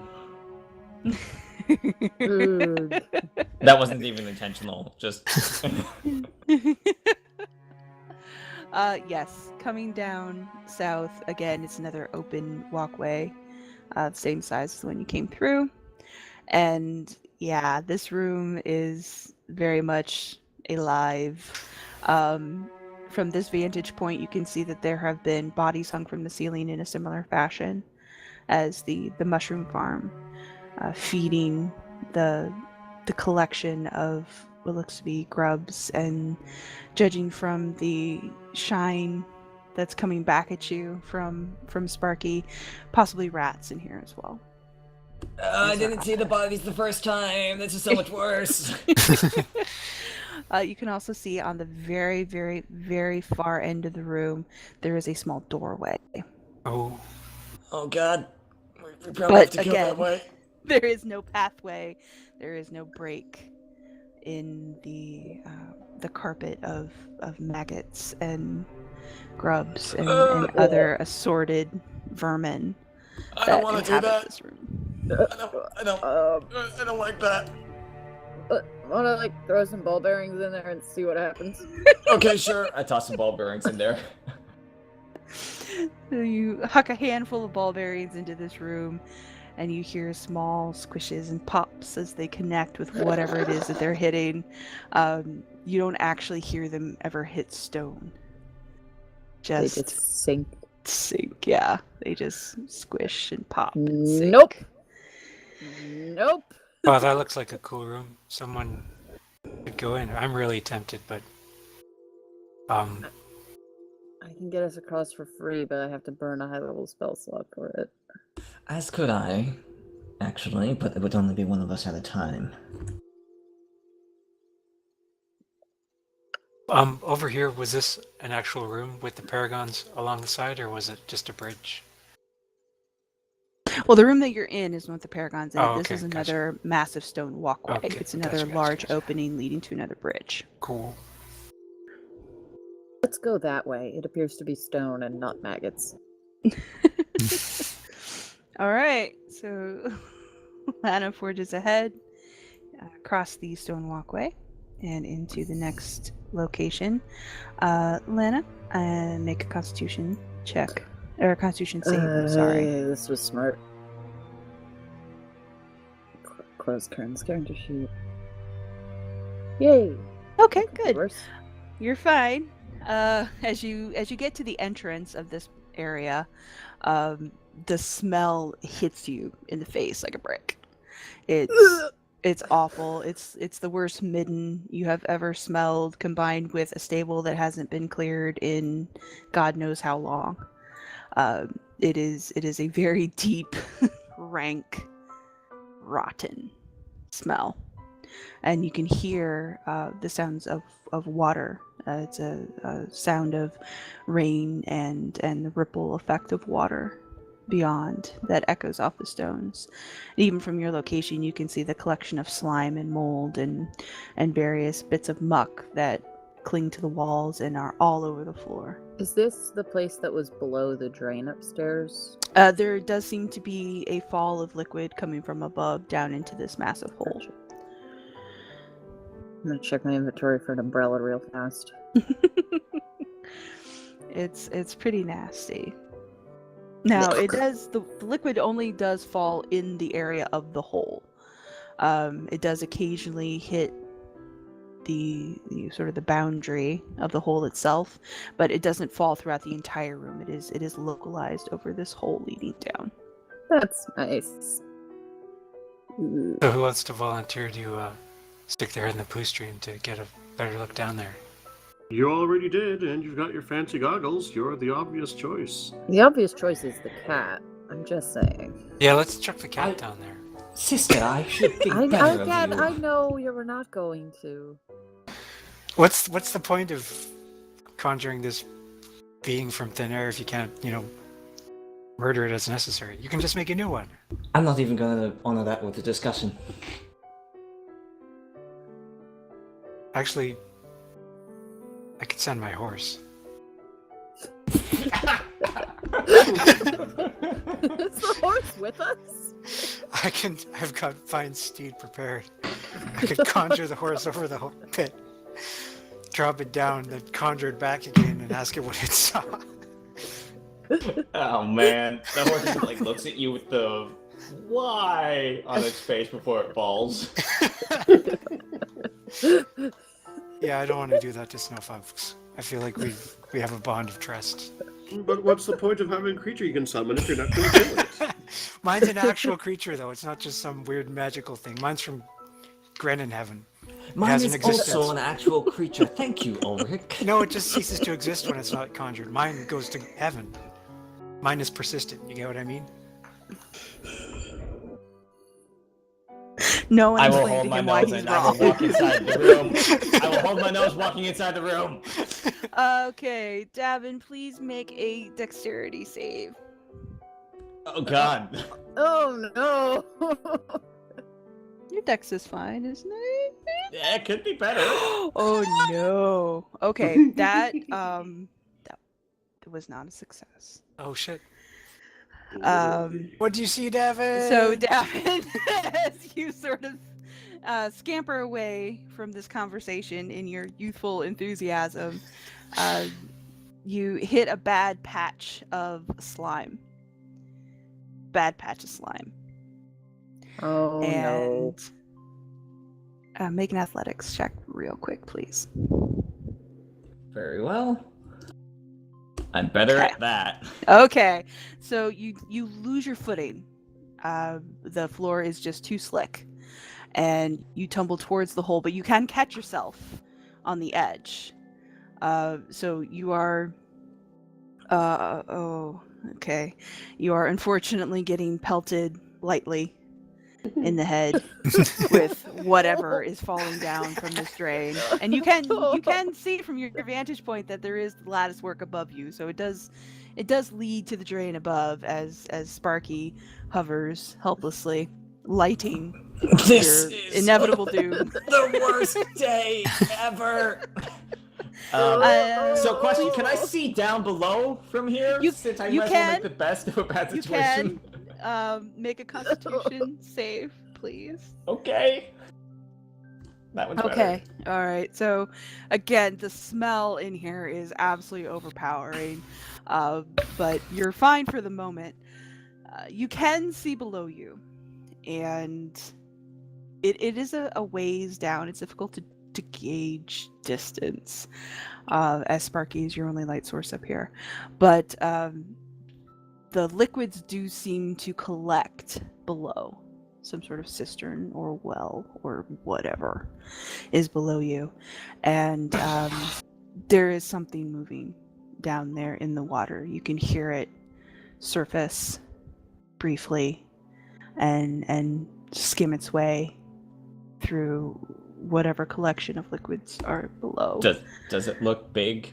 It looks fairly large. Yeah, you don't see walls to whatever this collection is, this cistern or whatever, so you're not entirely sure how large it is, but this sucker is bigger than you are. That's clear just from the little you can see as it breaches the surface of the water before diving back down. You don't get a sense of necessarily its shape, only that it is at least as large as you are, if not larger. Question. Uh-huh. Does absorb elements work on poop? Unfortunately, poop is not an element. Okay, well then I'm will a poop try to element, pull so- myself up, please. Okay. No. God. All right. Make a just let's do a strength check. Can I use athletics? No. Okay. That's we'll keep that. You're able to kind of throw your body onto the floor. You're not standing up, but you're not dangling over the hole anymore either. Well, I'll go over and seeing that he's in difficulty, try to pull him up. Okay, all right. So with Xylund's help and your strength score, that's Oh god. plenty to get him Oh, on God. his feet. It's all in my shirt now. I don't like this.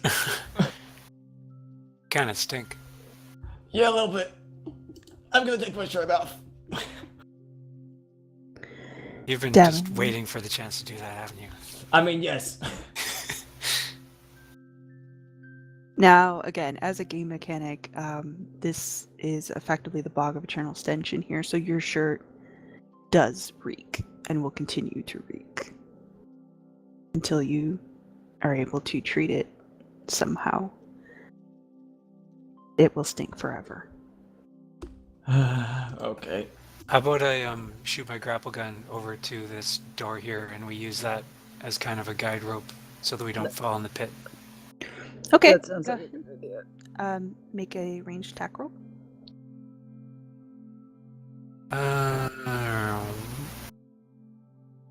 Ooh, look at that. That's good, yeah. All right, so you managed to sort of anchor it into the crumbling older stone here in the corner. Now, in addition to the open doorway here, there is a closed door here as well. So open doorway down here, and larger closed door there. Okay. Should we just keep going down for now? Also, what'd you see down there, Davynn? There's something moving in the poop pit. Okay. I'm not gonna eat for a month.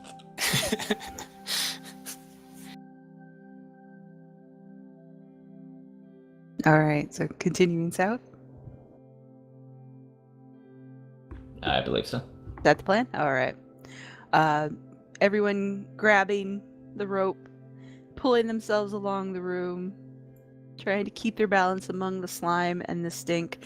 Everyone other than Davynn, please make a Constitution save. Davynn has already been tainted, so. Everyone within 10 feet of me I'm gets gone. something. That's That how is much Lily? better. That was Lily? Holy balls. Yeah. I think you get +2 modifiers if you're within 10 feet of me. Okay. Can I Ulric take my certainly first doesn't roll have from them. when I entered the room? Alright, Kern is fine. You are fine. Lily is clearly fine. Oh, Ulric. Oh, Lana. Okay. So, as y'all come traipsing through, and again, once you hit this door, it will be single file again. So think about that.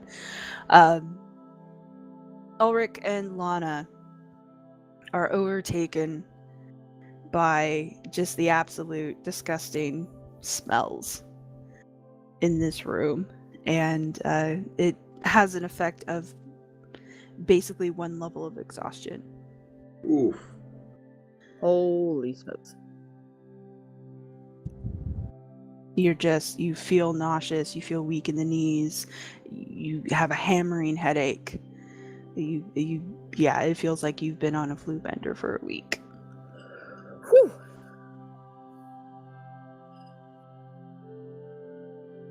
I guess I'm taking up the rear because I gotta hold the rope for everyone else to Okay. pass through. So everyone else decides your Marching order, please. How does one mark exhaustion on the sheet? I think just put you it can. in notes. Oh, It's disadvantage on ability checks for now. All Okay. of them. I'm putting myself in front because I want to get out of that room as soon as possible. I don't blame you one little bit. so what's a Davynn's scale situation anyway? It's been a while since I've sort of been with the party. Oh yeah, Davynn, what is your scale situation? Has it gotten progressively worse every time I take a level, basically? Yes, yes. Alright, so that, like, they're now actively visible, not only when I take hits, but, like, they're kind of getting to the point where it's getting difficult to cover them up, and I need to wear more and more clothing. So arms, stomach, A little bit on, like, chest and neck at this point. yeah, chest, neck, probably back as well. It's no It's- longer a rash. I It's- imagine it, like, spreading out from, like, the heart area. Yeah. Heart of a dragon. Yeah, he's yeah. It's definitely not something you guys are gonna be able to hide. Alright, so I'll take first, I guess, but who's next? Okay. Who comes after Davynn? Looks like that. I stuck myself in loosely fourth. Okay. If someone else wants to slip in there. But I want out of that room. Xylund said... Yeah, last. Xylund's taken rear. I'm I last. imagine Kern would probably take some kind of rear, unless Ulric's taking. Yeah, Ulric could be the one hanging in the back. You didn't want to Yeah, be near Team Dark Xylund. Vision should probably be in the front. Or at least one of us. Well, you got Sparky with Oh, Davynn. wait, Sparky on. I thought we took Yeah, Sparky Sparky's on. No, Sparky came back on. off. Okay. Sparky came back on, which is good. All right, so Davynn, you're able to see. You get to a stone door, and this stone door is the same stone as the rest of the temple so far, at least this level of it. But it is very ornately carved.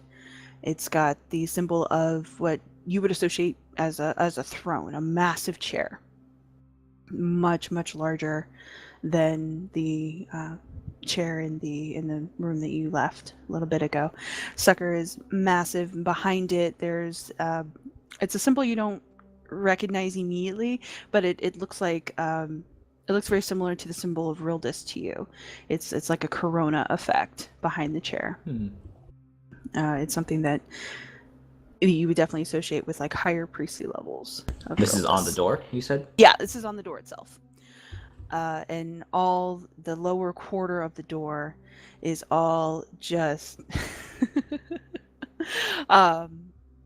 individually carved faces, mostly dwarven faces, but it's all incredibly meticulous, and every face seems to be different. And it's just, again, the entire bottom quarter of this door is chocked full of all these little dwarven faces, all looking up at this massive stone door. And there are runes carved between the throne and the throng of dwarven faces. The script is dwarven, which you recognize, but you also don't speak. Hey, Xylund, can you scoot up here? Means I'll have to get pretty... Yeah, I guess. I shoot Ulric a look as I squish past him. I'm keeping a very close eye on my pockets, where his hands are, everything like that. I'd like to think as he scooches past Kern, he does that thing where he puts his hands on his hips. There's a little bit less protection little- of my personal space as I go Yes. past Kern. Little butt funnel action going on there. Where you put your hands on the hips to be like, I'm right behind you, and also to be close to the other person. I sort of blow his hair as I scooch past him too. Oh my god. Y'all are nerds. Killing me. Absolutely killing me. So Xylund, as you sashay your way to the front of this line, again, you can now see the door for yourself. And the Dwarven script, the word usage is a little weird for you. It seems like it's archaic, but it's clear enough for you. This is considered the seat of the clan. That's the first line of script. And underneath it, it says seat of the blood.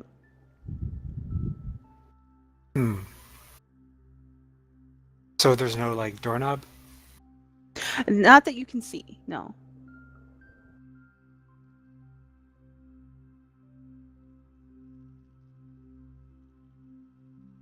Oh, good. Can I try pushing on it? Sure. I will try that. Okay. So you place your hand on it, and it trembles for a moment in its door frame before slowly splitting in two. The crack wasn't even perceptible as you were looking at it before, but it does split itself in two and slide off, one to either side. That was easier than expected.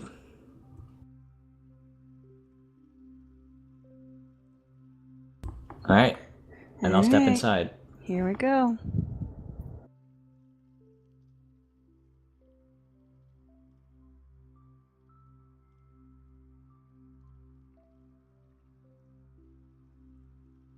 So, in stepping inside, you face effectively a incredibly large, long clan hall.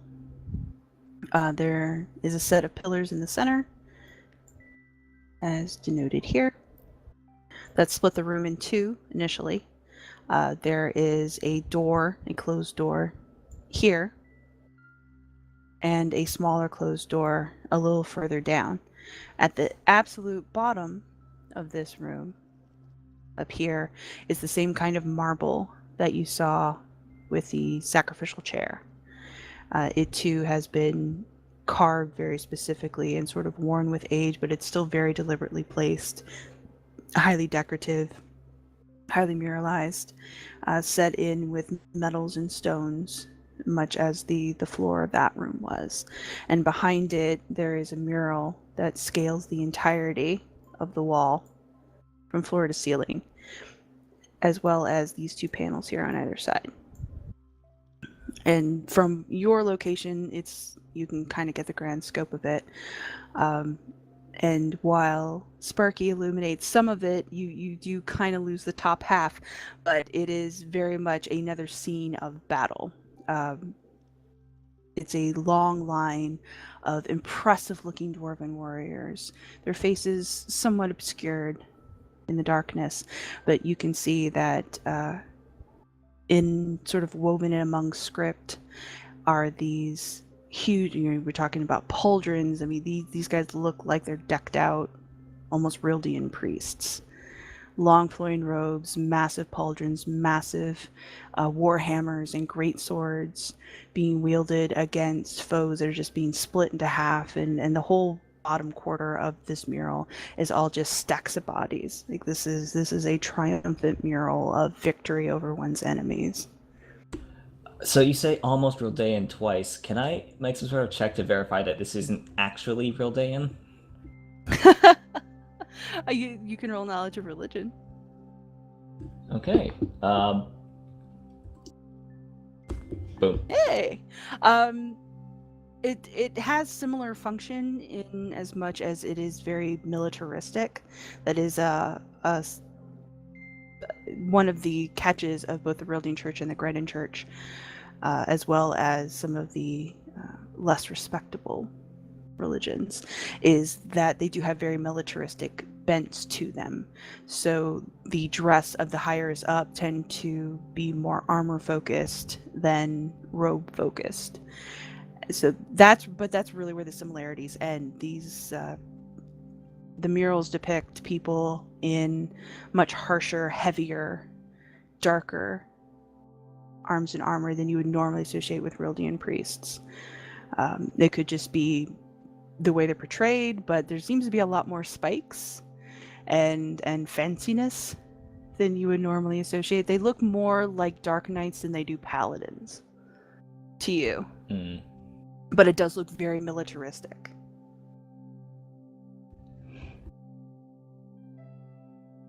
Well, the room looks safe for now. Come inside, get out of the poop.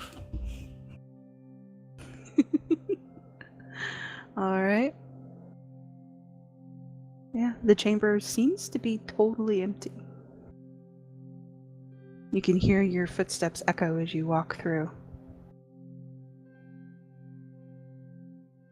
Can I investigate the chair? Or at least get somebody else to help with that, because I'm not good at that. Okay. Xylund is your chair guy. Yeah, Xylund had to step away for a second. What's up? Oh. I'm Oh, back. he's back. Okay. There's dwarven script on the chair and on the walls here at the bottom of the room. At the bottom of the room. Wait, is this a clan hall looking room? Yes. Yep. Very clan hall looking. This material here is the same marble that you guys ran into the first time. There's a massive 3-panel mural of war and destruction and valor, and it's again floor to ceiling, and there's all kinds of dwarven script in it, and there's a massive throne that sits upon this marble. This is probably where we're supposed to do the ritual. There are 2 braziers on either side, not currently lit, and 2 doorways, both closed, here and here. But other than that, there's no sign of life. I'll go read the writing, I guess. Okay. The writing on the murals? Yeah. Okay. The writing of the murals seem to be a family history. There is the name Kargut that is shown in multiple places, seeming to refer to different people. So it might be multiple generations of the same family, or just a popular name that was ascribed to various heroes throughout this particular clan's history that wouldn't be unheard of. But it's a litany of deeds. It's a litany of battles, and this battle goes for a long time. It talks about places that you've heard of, like Redbone Range, but there's also lots of places that you couldn't find on a map you're not familiar with. Discussions of the mire and battles with black dragons, things like that. Alright. So this looks like where the Kargut guy sits, who we're supposed to kill. Would be my guess. Didn't it say not to desecrate him, though? If we're After supposed we to- kill him, I think. I think if we're supposed to kill him, Ah, then... okay. Because they want to zombify him, is my read on it. That makes Must sense. be honored, yeah.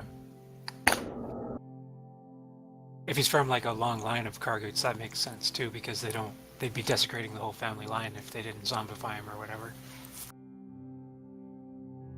They have some really weird jumps in logic. Yeah.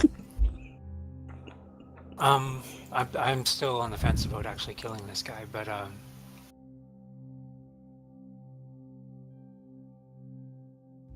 Alright, well, look, we know where we're supposed to take stuff now. Let's keep on looking for everything that we need. And also check out the rest of the place. right.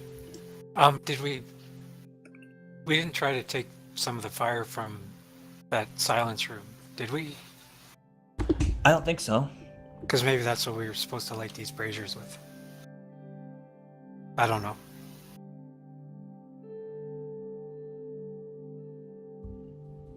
Okay. Wait. What if those maggot things are the essence of the marrow? Oh fuck.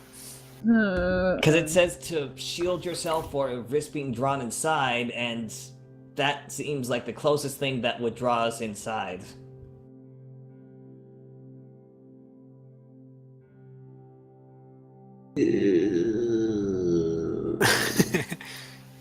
Shield yourself or risk being drawn inside.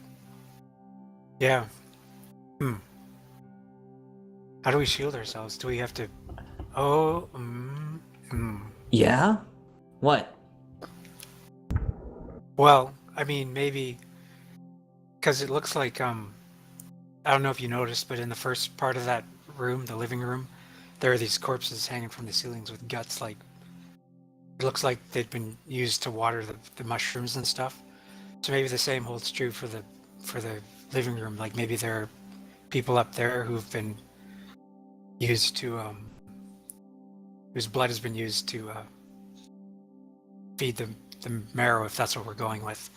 So maybe if we cover ourselves in like guts and shit and stuff, they won't smell us and they won't try to eat us. Or Please no. I don't want that. you already stink though. I mean, it looks like You're good to go. Yeah. That is a logical choice. Were there actually things hanging up above the maggots? Because I checked it out from the top side. Yes. Yes. All right. In that case, please no. I don't want that. Well, we can Let's try check other these things rooms out first. I'm Okay. gonna check out this room. That room is closed. There is a doorway there that is shut. There's no ornamentation or decoration on it at all. It is a solid stone door. What about this one? Same deal. This one does have ornamentation on it. It's larger than the other. The one that Davynn's at is more dwarf size. This is about twice as wide, twice as tall. This one does have some decoration on it, and there are words that have been carved into the very bottom of it, where you almost have to bend down to read them. But the decoration of it is standard dwarven fare. A lot of like crossed battle axes, and some symbols seem to be arcane. You don't understand them, but you can read the writing. And the writing tells you that this is the door to the marrow. Oh, well, that solves that. Okay, cool. Yay. I'm glad that that's not. What about this door? Can I try it? You can push on it if you'd like. Yeah, I'll give it a push. It does not budge for you. All right. Well, let's check out the marrow then, because that seems to be important. Think you should go first. I disagree. All right, I'll push on the door. I was about to say the poop theory still holds strong. Yeah. All right, Xylund, you're gonna go through. I'll hold my sword of warning up to the door as I push it open. All right. So you push open the door, and it releases with a almost like air seal sound to it. A little bit of gas leaving as it does so. The rush of air is not pleasant. It is very reminiscent of the poop hole room. Not as overwhelming, but the smell is definitely similar. You can see there is a short corridor with stairs leading up before it turns. All right, I will glance at Davynn to see if he has changed his mind about taking the lead, and if he hasn't, I'll keep going. Be careful. It said not to be drawn in. Yeah, I know. Thanks, Davynn. Right. No problem, buddy. Xylund pushes onward.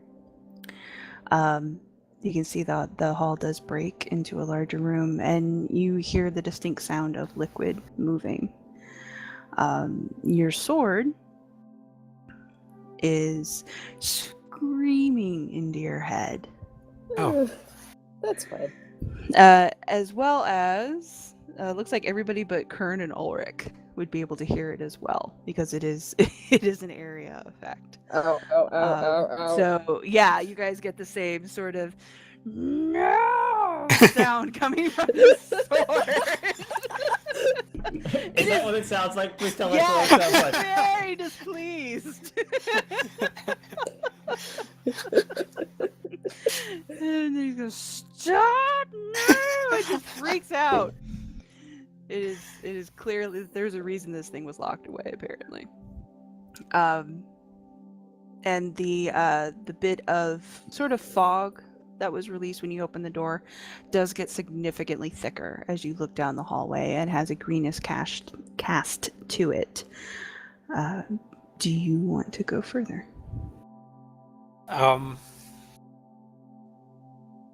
Hey, Ulric, there's a pretty lady up here who wants to talk to you. Lily I thought we will just established step Ulric was not inside, appearing. in view of. Oh God, no! Okay, Lana's going forward. I will let Lana go forward. Lily Alright. will walk forward Bye, to Lana. make sure that she can see Lana. All right. Someone's so- got to do it. Lana, you can see a little further. You too hear the sound of liquid moving. And you can see this bit of a stone chamber here where there is a drop around here. The fog is getting thicker with every step that you take. Please make a dexterity save. Oh, that was fast. Bye, Lana. That is my modifier. It's Sure, just that's fine. undercurrent. All right. So it Oh, you get a +2 to that. Yay! Or Oh, wait, cool. actually, does it apply to all saves or just certain types? I It's all saves. All I saves. believe. Okay. So the greenish fog sort of pools around your feet. The smell is getting stronger. It's a weird smell. It doesn't quite make you ill like the poop room did, even though it's got that same sort of underlying quality to it. Yeah, it's odd and yeah, not entirely unpleasant, but definitely odd. Now, again, the sword has not stopped screaming. I can't do it because it'll kill my throat, but it is a continual just God no stop the entire time that you're doing this. I'll pat the sword. Shh, you're gonna distract her. Imagine that is in fact quite distracting. Do you want to go further? Desperately. I have no idea how we're supposed to shield ourselves from this. Sister, be careful, please. I'm not good at that. We could send the cat. I mean, that would make the most sense. It would make the most sense. We could I- send the horse. That'd make Hold more on, sense. hold on. I have something for this. Would you please come back? I can send an unseen servant instead. Oh, that makes sense. That makes sense. Let's Makes do more that. sense in a horse. The corridor's too tight for the horse. He's a massive, muscular beast. All right, so Couldn't Lily summon him will at the you end of the take 10 hall. minutes to cast unseen servant as a ritual. All right. So it does things, but it doesn't report back, correct? I believe so. Yes. Okay. So what would you like it to do? Walk in, walk out. Yeah. Walk in and then pick up whatever looks important and walk out. Okay. Look for marrow, take marrow. Okay. So you send your unseen servant forward into the the glowing, growing fog cloud that is now beginning to build up in this corridor. And you feel it poof out of existence. Oh dear. I think when we open the door, we cracked some kind of seal, and this thing is going to keep spreading until we get in there and get this shit, and then close the door again. So we should probably speed things along. Yes, it does appear that it has consumed my unseen servant. Someone tie a rope around my waist. Okay, I will volunteer the rope for that. Anyone but him.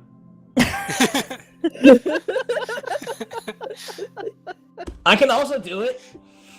I trust you to not purposely set the rope up to kill me, so yes, you can do it. Oh, yeah, I guess I could do that. I won't do that. I will tie a rope around his waist without setting it up to kill him. All Oh, you're right. so kind. Now that you are within range, Ulric, you can also hear the sword screaming. The entire time that you're in this hallway. I've got a new suggestion. Don't Let's pay send attention to that the sword. thing. It's this constant klaxon of no over and over and over and over again. While we're all sort of milling around in here, and Davynn's tying the rope around Elric, could I possibly scoop up the cat? Can you? Absolutely not. Well, I know you're not going to object, but I want to do it before you can object. Okay. Do I want to make some Well- kind of check or? Yeah, it would have to be a contest. Just trying to think what it would be. Would that be sleight of hand versus First- perception, I'm basically? trying to think. Yeah, it might be sleight of hand versus perception to see if Lily picks up on what you're doing. Oh no! Oh no! So just a fraction of a second too late, as soon as he gets his grubby paws around Natalie, you pick up on the fact that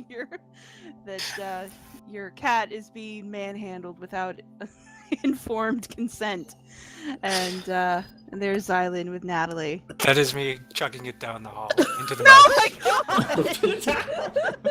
Jeez. Oh my god! Xylund chucks. Chucks Natalie down the hall. Don't hate me. That's what it's for. Pass Lana into Oh no! Natalie has to make a dexterity save. What are cat stats? I don't have Cat them. stats.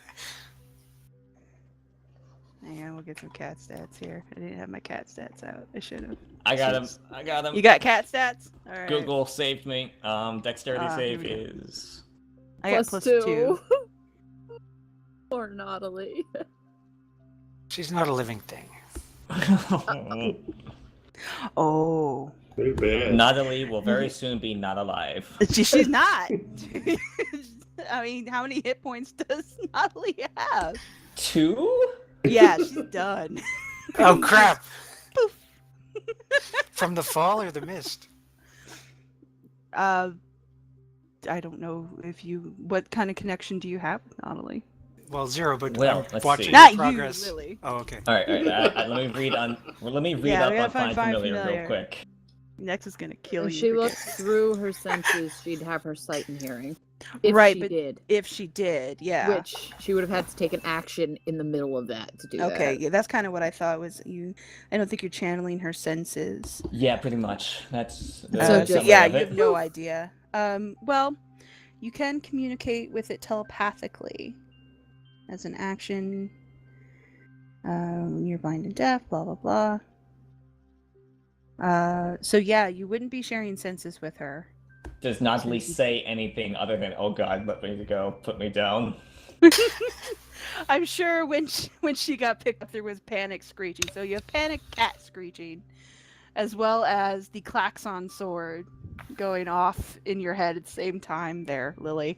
And then the minute she blinks out of his existence, all you get is the beginning of a kitty curse word, and then she's gone. Mother. Yeah, exactly. God damn it, you puss! So Natalie is no more. Well, I mean, let's not get too dramatic. She can just make Xylund! another one. Can we all just agree to lock Xylund in the room where the psychopath can't hurt anyone around him anymore? I'm entirely in favor of this. Well, just I make a mean- new one. I've been saying it since day one, but no one wants to believe me. Have I got this wrong? Can you not just poop out familiars like No, every... no, it takes. Okay, look, if no one else is going, I'm gonna go. So let's make up our minds. Well, Ulric is in trust Yeah. during this, so I assume Ulric is still planning to go. Yeah. He's Yeah. okay. Prepping in case he slips and falls. He won't fall in the hole and die. Okay. And The for the other record, problem no, Ulric it has. costs 10 gold. Oh shit! Yeah. I'll buy you the next cat. Then. How's that? Are we good? Are we good? Lily walks off in a huff, and she will not help. Okay, so Lily is leaving. Ulric is being trussed up. Now Ulric is human. Yes. So he can't see if we send him in there alone. Well, not unaided, but there are things we've got that let us see in the dark, don't we? Hey, Xylund, I will willing hand- to throw your dark vision goggles in there? No. I seem to see that you had no problem throwing other people's things away. These True took me. democratic vote. Xylund hands over the goggles for the good of the world. This isn't a democracy for one thing, and for another thing, even though it costs 10 gold, she can make another cat. I You can't can make make another another set set of of those. goggles. Well, I can, but it takes time, and Same with a familiar. not that much 10 time. minutes though. of time, to be specific. Yeah, See? see, that's barely anything. And also emotional damages. Let's just send Sparky. Hey, Does I actually Sparky can't work in a make another fog? one of those, is the thing, so... Really, your goggles would be the best thing, because I don't know how to make one of these. He can't have my goggles. I'll go if that's the thing. If you I'll push you. Or I I will can happily just watch you go. I die. have dark So give me vision the and I goggles can- for your own safety. I have dark vision. I can do it. Yeah, but you're like all frail and Yeah, but I squishy. can. If it's a dex thing, I can haste myself before I go in there.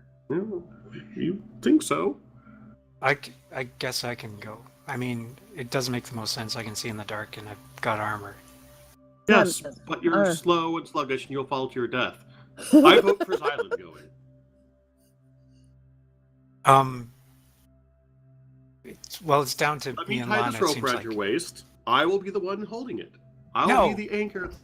No, no, no, no. I For can your assist with life. holding the rope. How about we just leave this place, close the door again, and No, it's important. You've already sacrificed so much. We need to continue this now, Xylund. You volunteered. Are you not a paladin? Born to the defense of others? shut up, Ulric. Don't hate the player. Xylund, I feel like it might be nice for you to do this after you kill the cat. You are not worthy to enter, and it will reject your weakness. Well, I'm gonna smoke blood moss before I go in. Just give me a sec. Yeah, that'll make you worthy. Okay, I light up. Take a deep toke of blood moss. Fuck. All right. Ulric at the back. Everyone else, hold the rope, please. Drag me back if I start to scream. You want us to just drag you back if you're in there for more than 10 seconds? Oh, Lily, I'll stand closer. It makes more sense. You're not as strong. Yes, but I do have ways of saving him if he gets in over his head. Yeah, that's why I'm gonna stand behind him. Try to keep him in eye shot if I can. How much do I have to pay you to cut the rope? Silent, what are you doing? I guess I'll start inching my way down the corridor. Okay. With my sword of warning out. Screaming. If you guys let me die, I'm coming back as a ghost. And I'm gonna be an all fucking tripped out phantasmagoric ghost because I'm so high right now. It's gonna be terrifying, so don't let me die. All right. So Xylund starts creeping down the hall. How much rope do you guys have? We've got a lot. We've got I mean, 50 a lot feet of of it, us. at least. Yeah, rope's like 50 feet. Oh, okay. All right. So Xylund, reflex check. Or Reflex. save, I should say. Welcome back to. Dexterity save, you mean? Yeah. Okay. Sorry, How I about went that? 3.5 for a 3.5 second. life. Dexterity. I know. Listen, Yeah. my brain's only so big. It can only fit so many additions. Actually, maybe I should have done some shit to make this easier for myself before I went down here. Do it. I'm gonna Oh, wait. yeah. Wait. Couldn't Kern have cast guidance? Kern's, as far as we know, has just been hanging out in the clan. Yeah, I yeah, don't know if sorry Kern about has that. anything to do with I'll this. have Kern drop a guidance and I'll drop an inspiration, bardic inspiration on him too, just for fun. Okay. I'm gonna after I make my check, I'm gonna cast Pure Wisdom on myself too. Okay.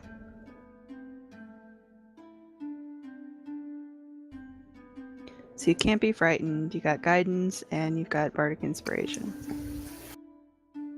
I also There you have go. Misty Step prepared to fucking bamf back down the hallway. And splinch. And Splinch, I was possibly. gonna say, yeah. Hopefully this is not. definitely- I'm sure will be awesome here. Okay.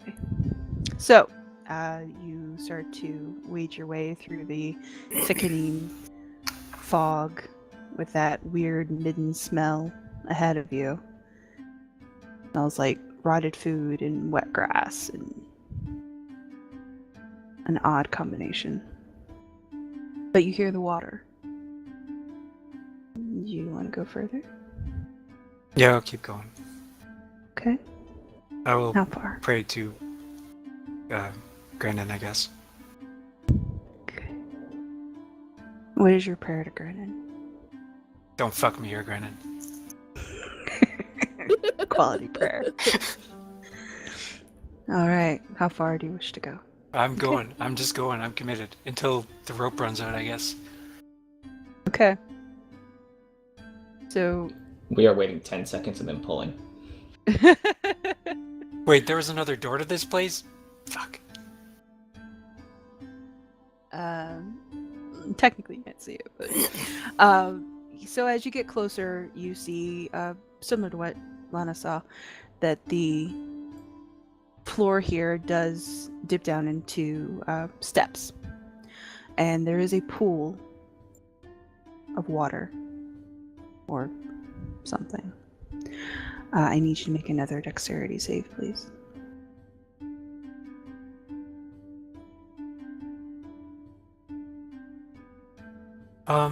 I think I might use...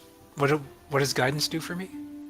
Plus, I think that's It's ability die checks. 4, isn't it? Yeah, it's D4, but it's like on a skill check. You can drop the Bardic Oh. Inspiration on that, though. That's a D8? Yes, I don't believe it's leveled up yet.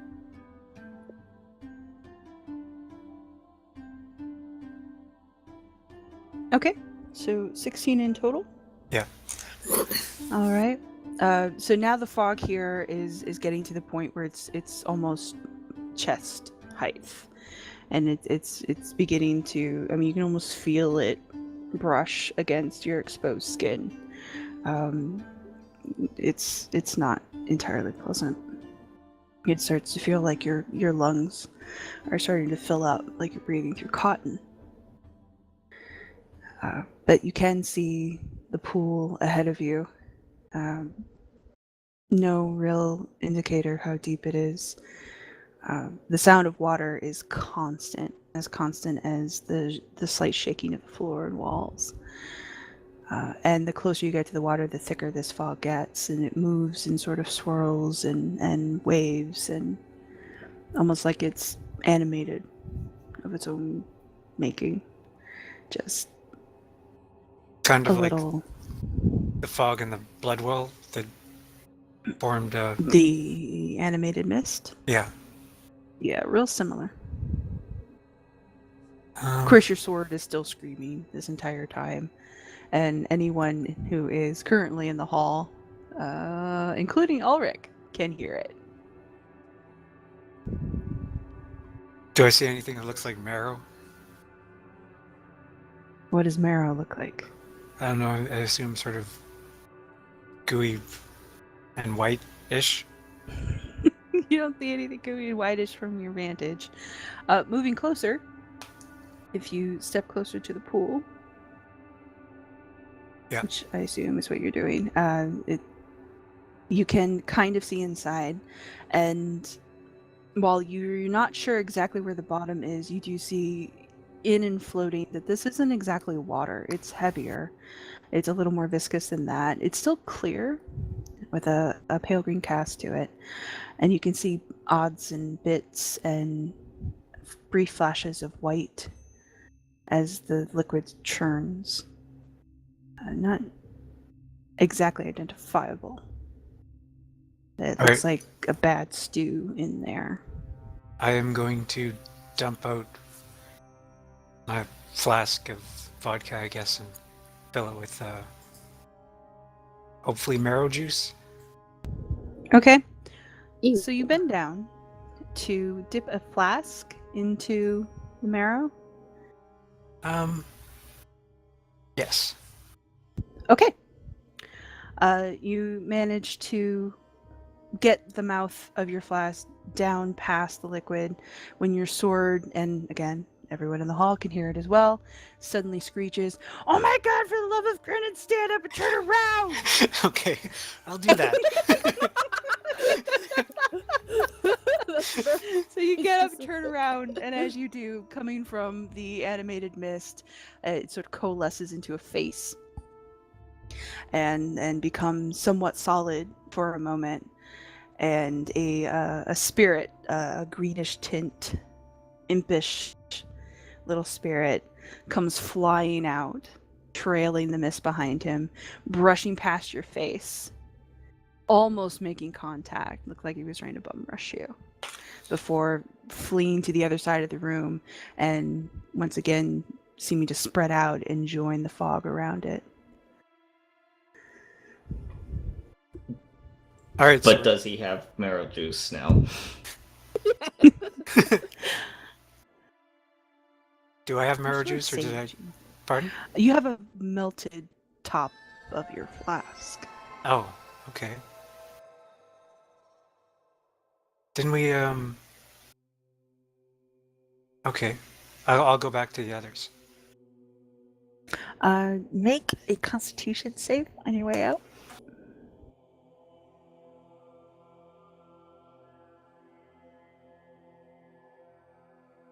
Look at that. Good. Good. All right.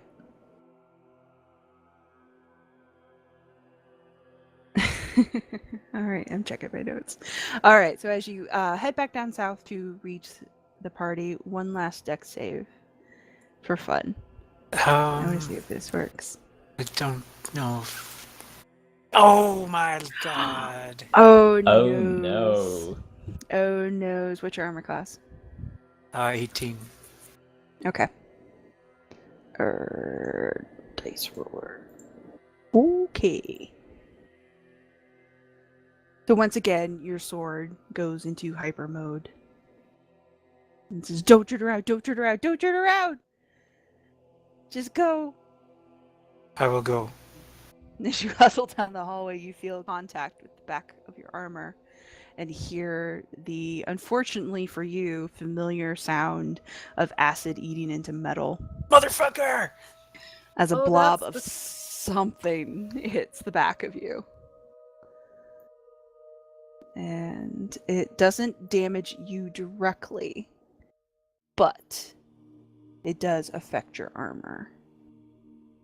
No! You 10 points. Priorities.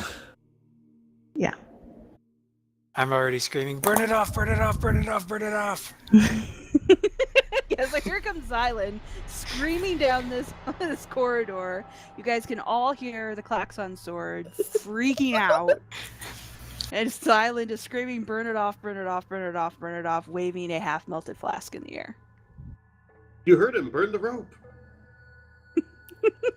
Sacred flame. Okay. Are we sacred flaming I Xylund? actually have a pair. If he's gesturing to like a specific goo thing on his back, then I'd be yes. flailing towards my back.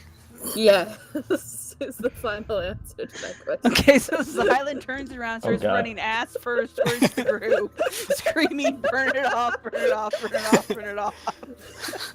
Well, since he asked, No. Just let it happen. Let it take its course. It's nature. Oh god.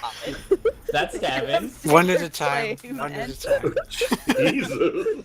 That's Oh, Lily. That's how Xylund died.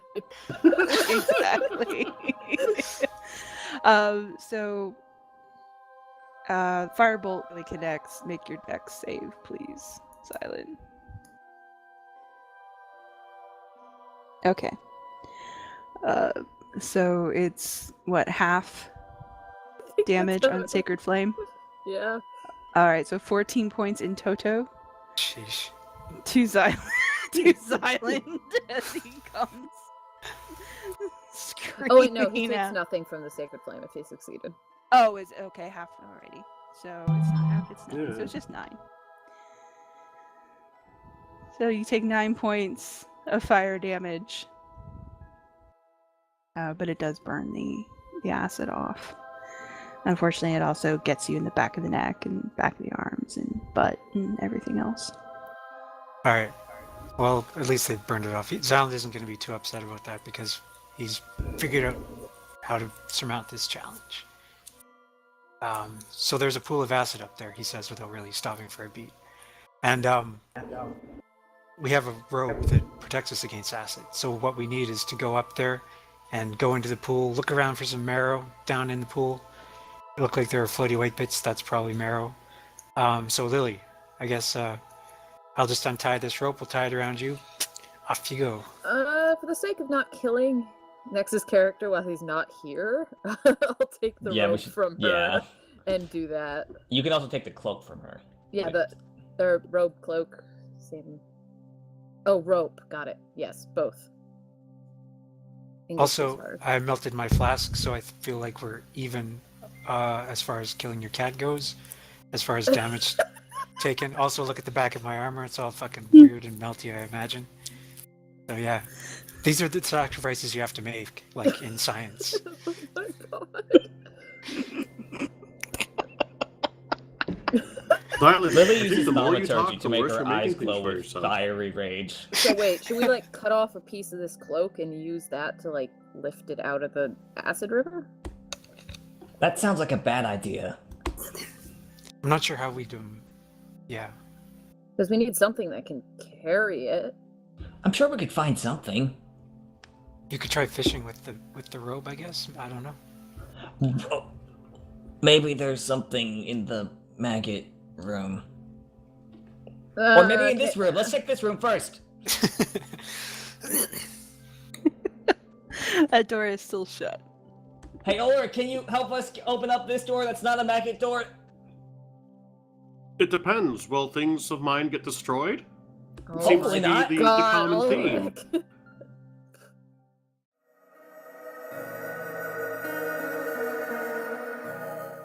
So we'll have Ulric, who has been waiting ever so patiently to be helpful. We'll have him do an investigation first. See what kind of door we're dealing with here. I was like, meh. Meh. The door doesn't seem to have any locking mechanism or door handle. And no hinges that he can see. So there's wouldn't be anything for him to pick necessarily.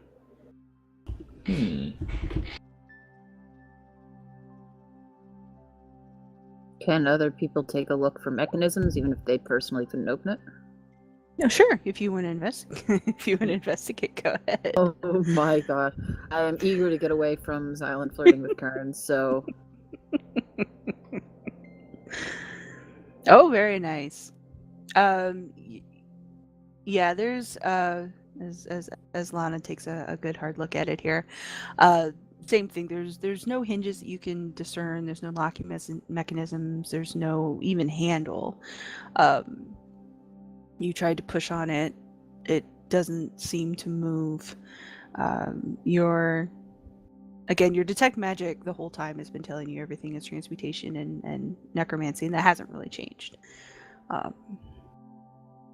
So it's probably a magical lock. Oh, good. Ulric's back. Ulric, you looked at the door and you couldn't find anything. Do we That's want sad. me to open this door? Because I can.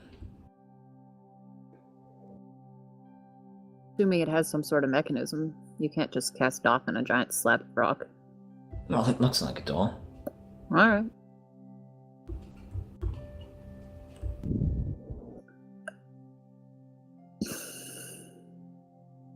So is that a yes? Yes. I'm just being quiet because I assume Lily doesn't want to hear my voice right at the moment. That's probably fair. Alright, I guess Lily will cast knock on the door. Okay. Except Lily. Yeah.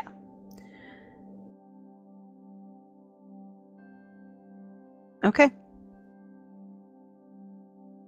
So you make a loud knock sound that echoes through the clan hall. What do you want to do? So is Push the door on it. open? Yes. If pushed upon now, the door does slide, splitting down the center and separating, much as the clan hall door did.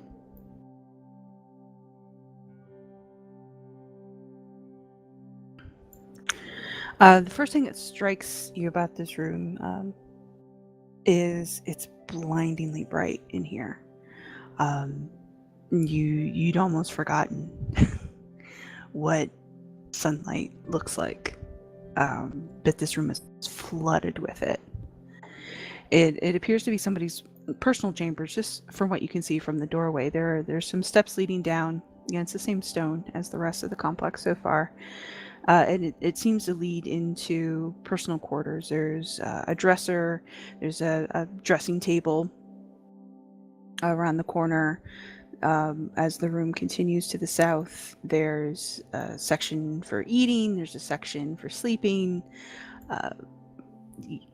This is somebody's private quarters. Right above here is where the source of the sunlight is coming from, and it's just beaming down from above. There's rubble and bits of rock and cobblestone all over the floor in that area, as a large section of the ceiling and whatever is above it has been removed, so that the sunlight isn't obscured anymore. There's also 2 mirrors that are sort of strategically located. There's a copper one directly beneath the sun path that helps spread the light, and there is a silver mirror that sits on a table over here. This is definitely a wealthy person's room. The clothes in the open wardrobe are finely made. There's a large sack in there as well. There are cups of silver set with gems. The plates are made of silver as well, silverware. All the bedding is made of silk and fine cotton. Yeah, this is definitely a well-appointed and extremely bright room. To be clear, there is nobody inside the room. No life that you can see, other than the plants that have begun to sort of make their way down from the hole above. But no people.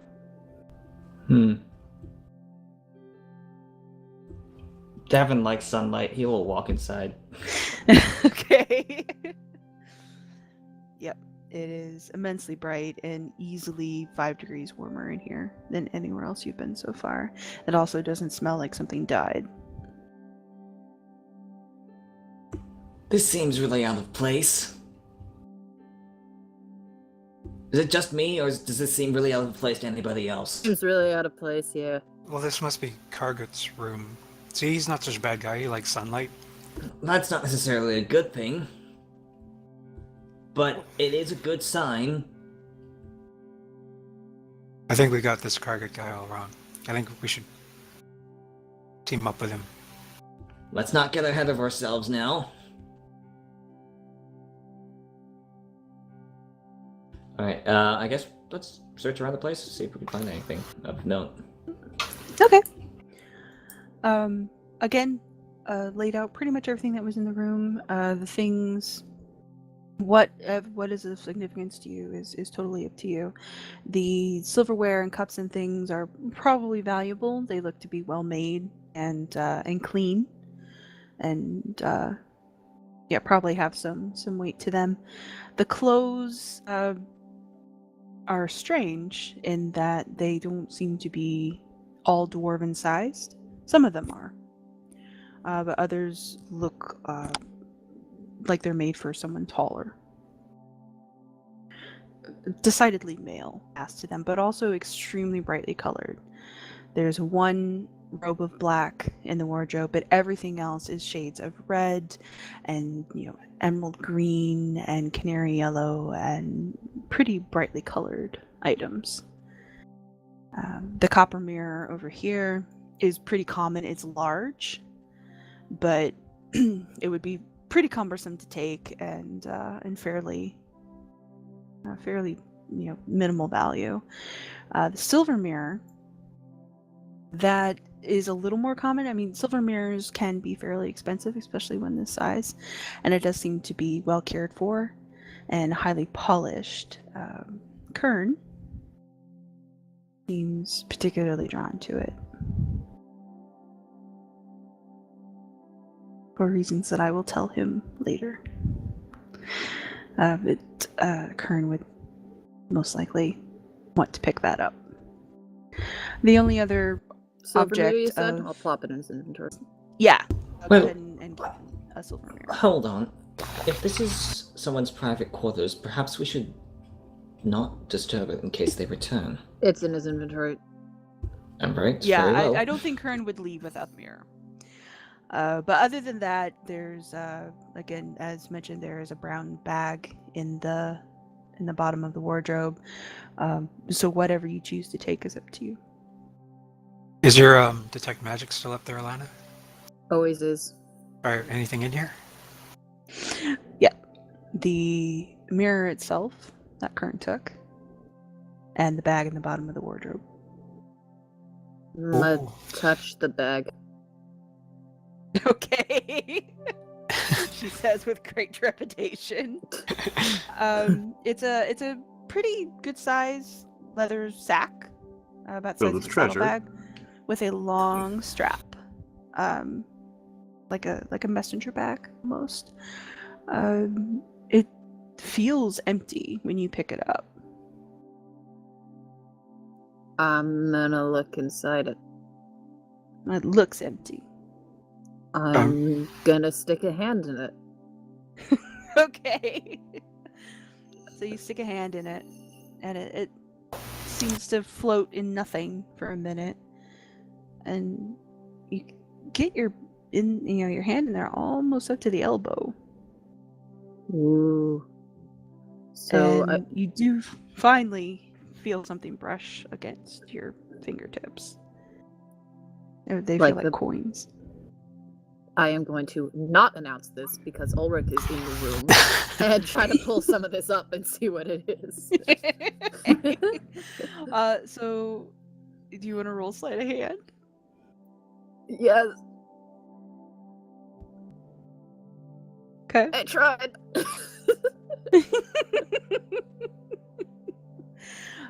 You do pull up a handful of coins, a mix of gold and platinum.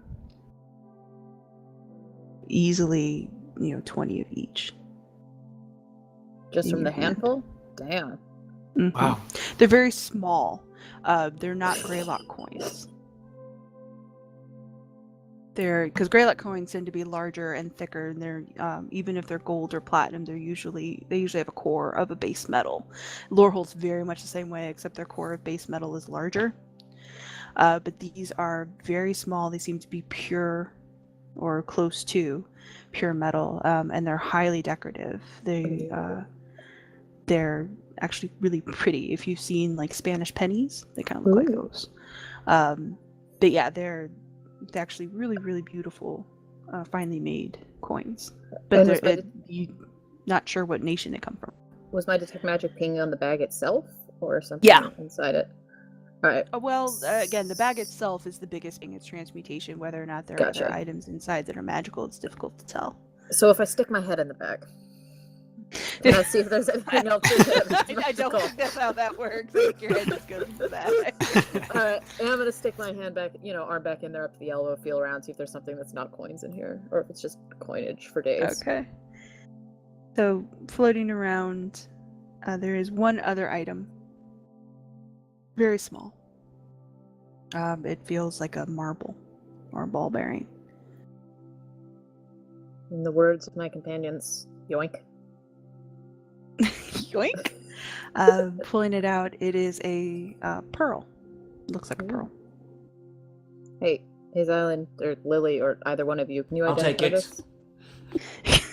Keep it away from him. He's a No. destructive personality. No, I'm holding on to it. I just want you to identify it. I know, he's a destructive personality. Okay. You have to destroy to create. Oh my god. So go ahead and give it an identify. All right. What is it? Pearl of Power. Ooh, I don't know what that does. I'm googling. Ulric could use one of those. Oh, those No, are you, good. Can you, you you forget were what they do. literally the only person who Attunement could by a not use that. spellcaster. Oh, damn, that is really good. Mm-hmm. I had one of those in one of the adventures I ran that you guys didn't find. Pearl's of Power. Great. Yeah, this is mine now. I have taken no magical items from the list Sister, that we got would you here. like This to one's have mine. this wand from before? No. Okay. I think the last thing we need to explore is the maggot room. Or I we was- can keep throwing people into the mist until something finally happens, like we die. Well, we're gonna do that eventually, but let's do the maggots first. I was thinking in this room, if I stand over here and then grapple one of the corpses in the ceiling, I can swing over to this door without actually touching the maggots. I hate that image so much. But okay. Make it happen. Hey Lana, remind me, does Lana have levitate? She has freedom of movement. She does not have levitate. Alright, because Lily has levitate, which could be used for this, but she's also out of second level spells. Completely out? Woo. Yeah, it was invisibility and then something else and then knock. Well, I don't mind trying my. If it works, it'll be super cool. Yeah, I want to see this happen. Alright. So team moves over here. Okay. Is that where you guys are gonna go? Is from the rift? We could go from here. We could go from the other side. That actually makes more Rowan's the one sense. swinging. Well, He can this- make the this, decision. Not really, because we're on higher ground here, aren't we? Yes. This section is slightly elevated. There's maybe a 2-foot difference between this slope and this slope.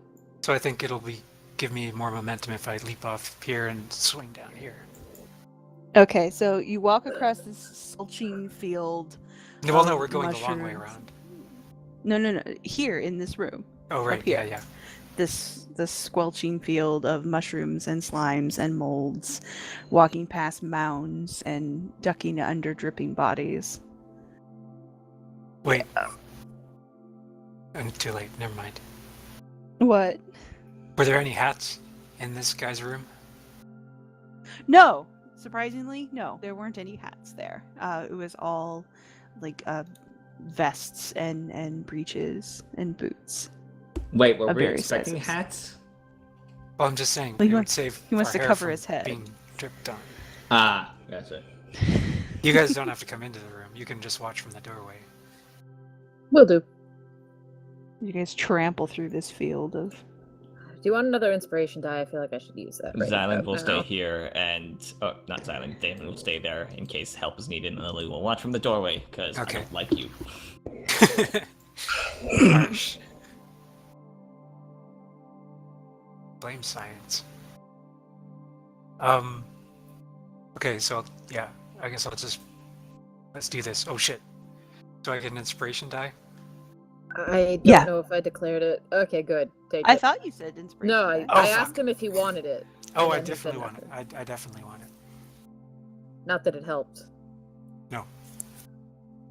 Ching! As it clips on something up above.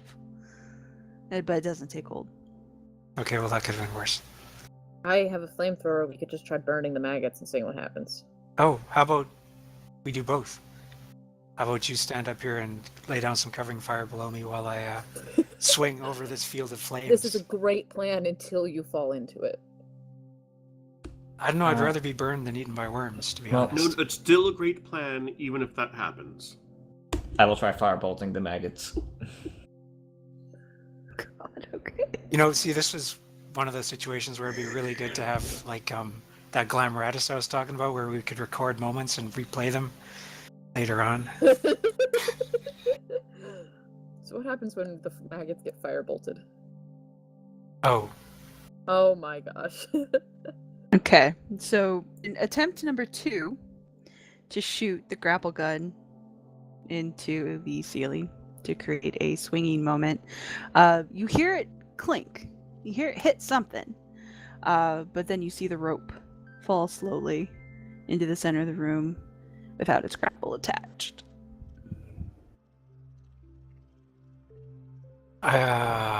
fuck. Fate worse than death. Yeah. Wait, no. Did Corin have the second grappling gun? He The did. broken one? Yeah. Uh-huh. We didn't. Did we? I don't think we found all his possessions. Just the. You just found the his shield. bag. We did Yeah. find his. Have we oh, looked in his bag? Who's got his bag? Since you...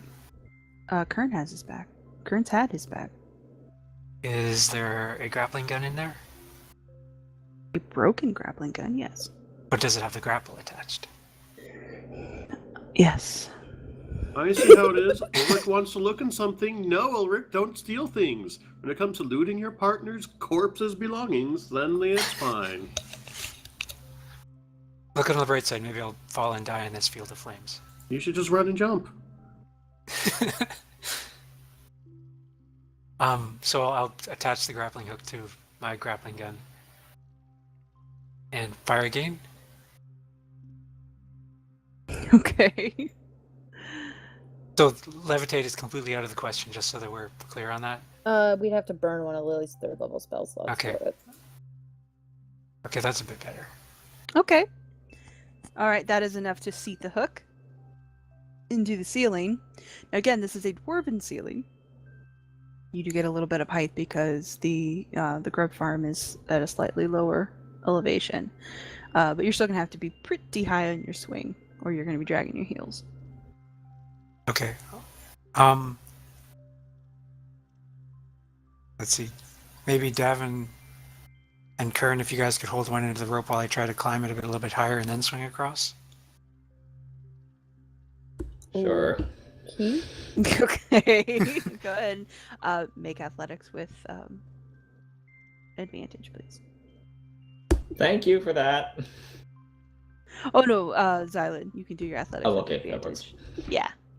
Davin Okay. just falls in the wagon for no reason. So you managed to swing yourself above the grub farm. Where are you headed? To this door. This doorway down here? How am I gonna get back? That's an excellent question. Yeah, we didn't think that far. So you managed to kind of hoist yourself, get yourself across, and slam down on stones that only are mildly infested with maggots. The heavy boots thudding down, you can hear the scurry of rats behind you and in front of you as well. Looking forward, there is this tiny little alcove of stone. It is lined with table with a single chair. There are small stacks of those weird earthen pots that are lined with copper on the floor, all over the place, and all kinds of carcasses hanging from the ceiling. They are rat and grub carcasses. No people-ish things that you can see. There's lots of butcher tools on the table, cleavers and knives, and even some thinly sliced meat. It's ham. Go That- for it. Yeah, it looks like ham that has been sliced and portioned out and sort of set out to dry on wrought iron racks. I'll take some of the meat and wrap it up. Okay. Nothing else in here?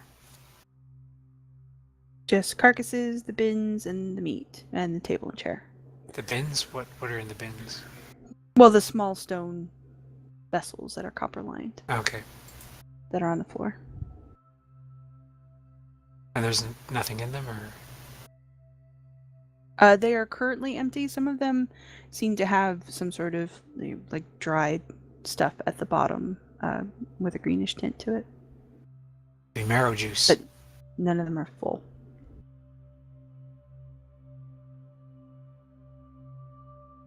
How big are they?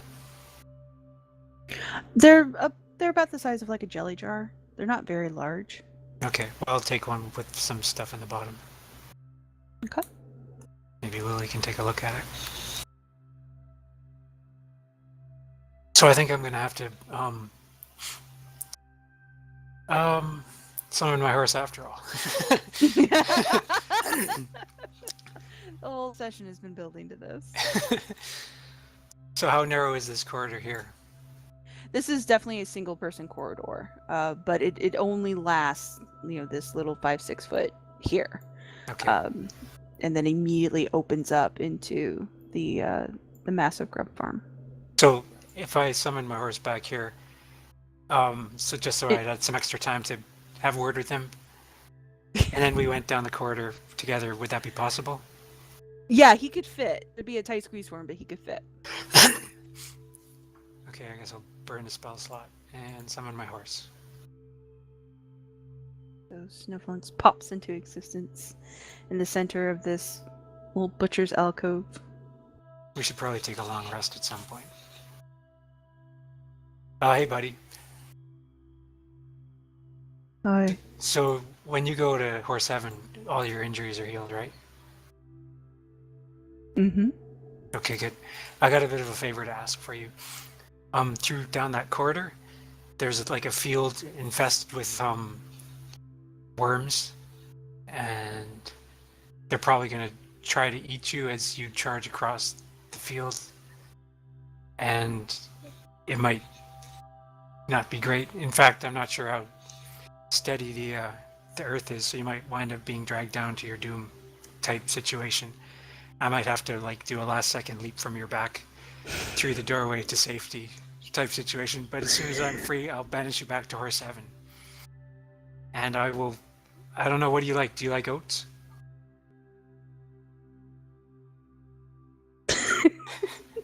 Can I Yoshi?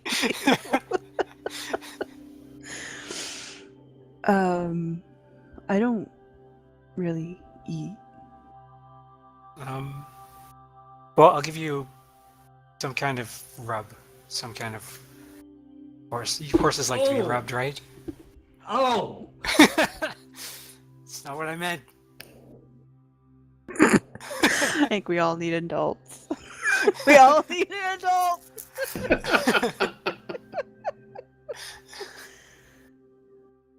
Leave it to Xylund to make it weird. Your horse just looks at you placidly. Okay, well, I'm just saying, I don't want this to come between us in the future. I mean, because this could be very unpleasant. I'm hoping it won't be, but yeah, your service is appreciated.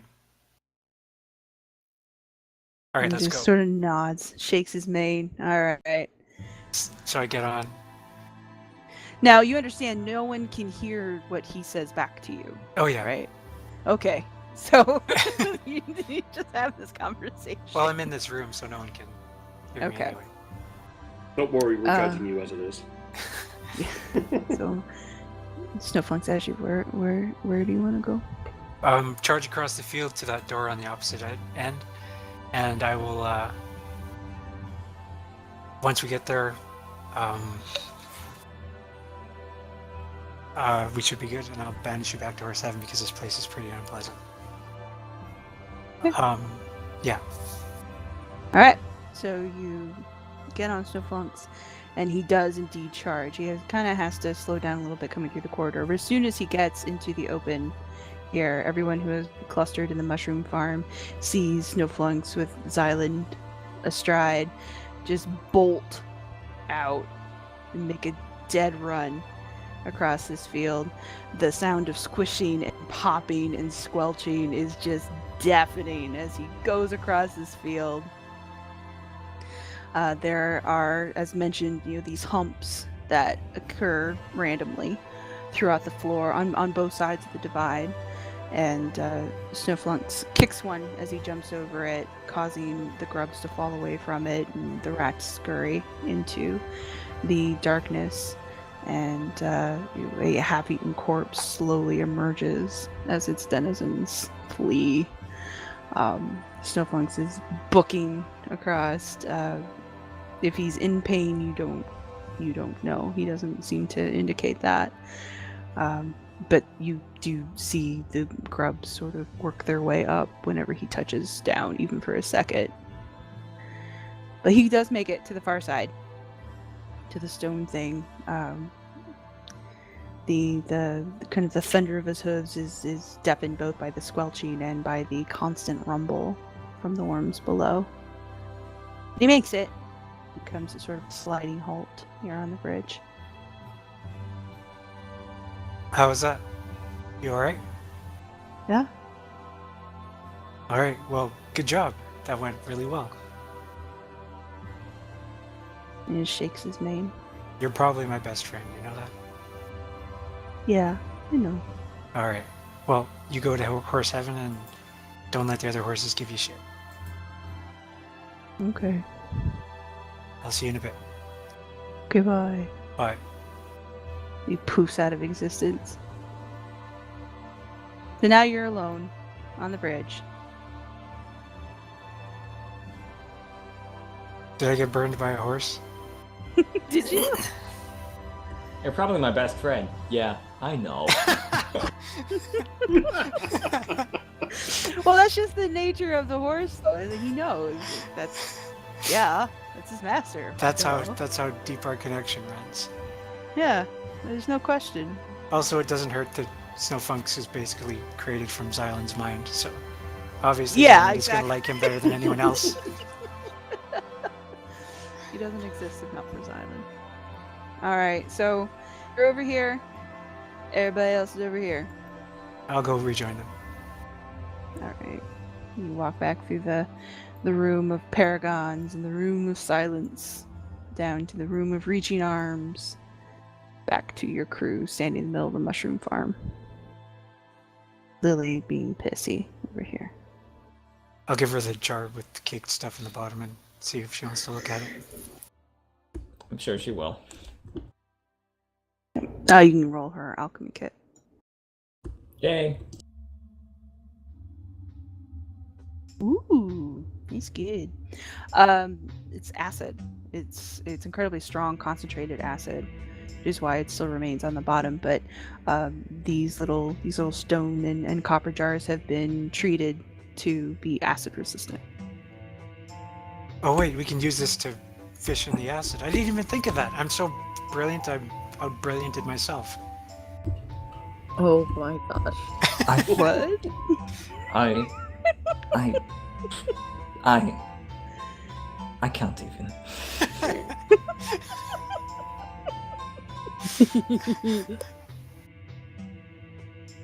Hey Xylund, what'd you find?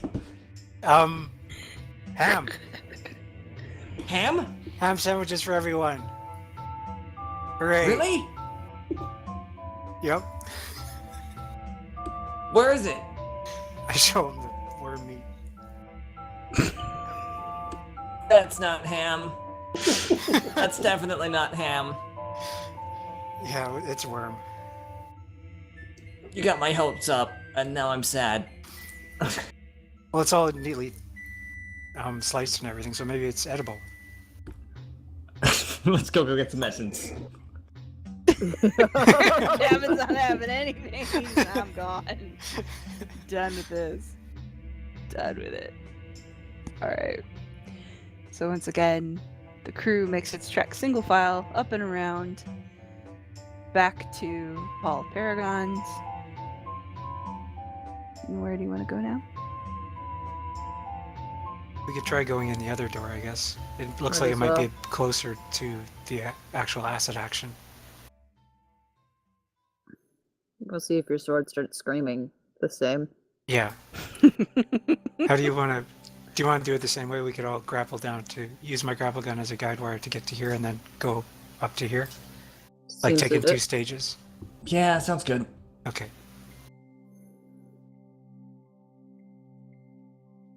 Alright, grapple. I'm doing it. I'm just finding it. Do it! Oh, that's good.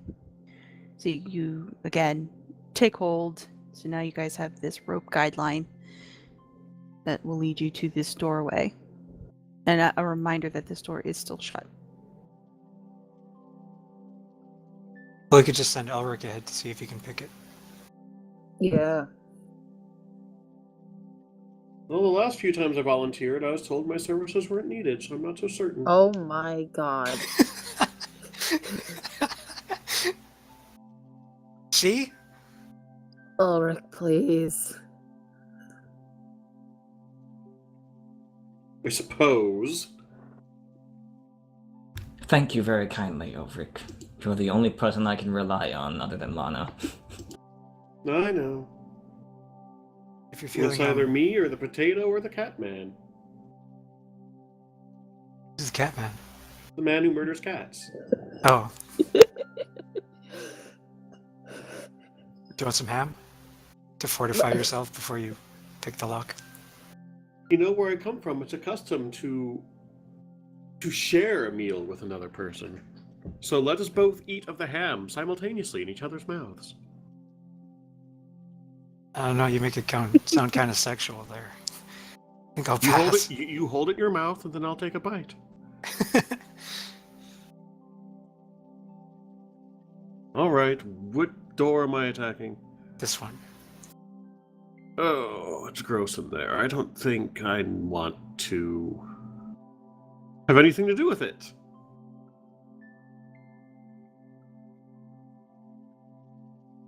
We're gonna have Lana? to go through the... Yes? Or was it Lily? Which one of you have that cloak that Xylund was wearing earlier? Me right now. Here to it has a hood attached, yes? Does it? Yeah. It does. Sure, here you go. I'm gonna need Thank it back you. if I'm going into the mist room of death, though. Sounds fair. The poop stream is just in the center, so you won't get any in your hair anyway. We're not going over the pit. We're going down here, and then down here, over here. Better safe than sorry. Well, here I go. I mean, you All can right. swing through the poop stream if you want. That's the grate's right up there. I could probably grapple it.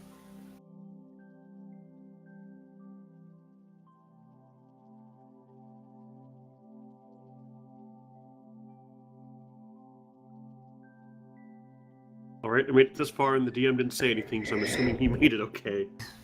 Yeah. Yeah. As long as you have the rope as your guide, you're fine. All right. So everyone made it to the doorway, and then Ulric continued on to the right-hand side. So now you're alone, hanging onto a rope with a closed door. Held on the other end by Xylund and no one else. Yeah, that's a scary thing. I need everyone that passed through the room to make a con check, please. Didn't we just do this? No, I'm at a Other disadvantage, than- aren't I? Other than Ulric and Lana, because they already... Oh, okay. Oh, god damn it.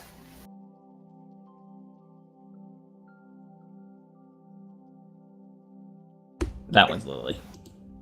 Okay. So Lily's good, Kern is good. Davynn, you already passed yours. You only ever have to do one. Oh, no, wait. When did you do yours? When you were... Oh, no, you were hanging from Yep. the pit. Yep. Okay, so yeah, yours still counts. So Xylund and Davynn get overtaken by the smell. Everyone else is fine. Lana and Ulric, you still have your exhaustion penalty from the first go round, and now Xylund and Davynn, you have one as well. Yeah. Okay. So everyone makes it to the other side of the room, panting and coughing and wheezing and retching, other than, Lily and Kern, who don't know what the problem is. And Ulric, what do you want to try and do with this door?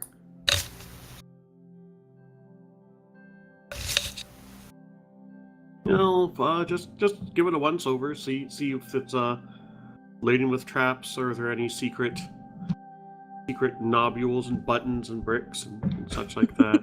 Okay, roll your investigation. Oh, that's not investigations. This one up here. That's a different modifier. There you go. That's a much better roll. You are at disadvantage though. So. Oh, but roll what? again, That's please. for skill check or ability, not skill checks. Those are That the was same all thing.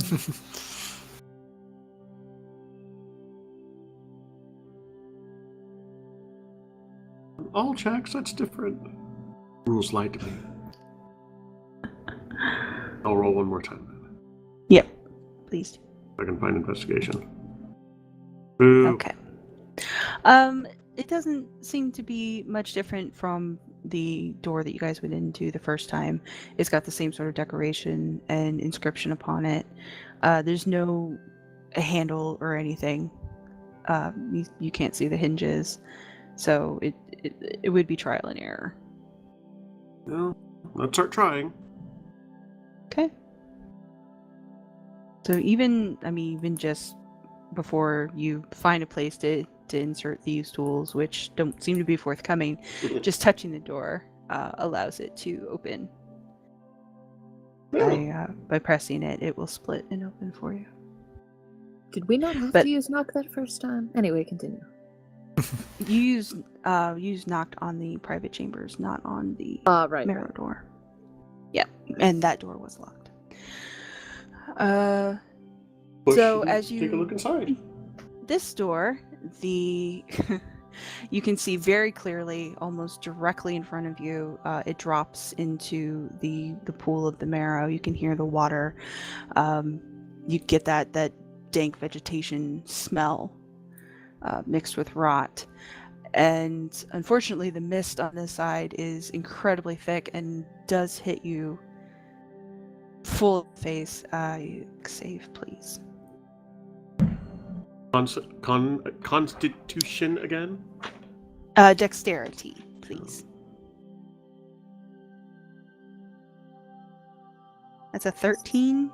Yeah. Why do you have disadvantage on saves? Because it was for you. I was just told that the exhaustion was for all checks. No, it's for all ability checks. Aren't saves part of ability checks? No. No, You saves or specifically... Yeah. Oh my goodness. saves. So Well, then we'll I take claim the the 19 as mine. We'll just take the 19. It was the first one I rolled. Yeah, you got it. Okay. 18. So yeah, you're hit dead in the face with this acid. And you can smell it, burns the inside of your nose and it gets into your throat. You don't take any damage from it, but it's not pleasant at all. You get mildly blinded for just a moment as the fog continues to roll around you.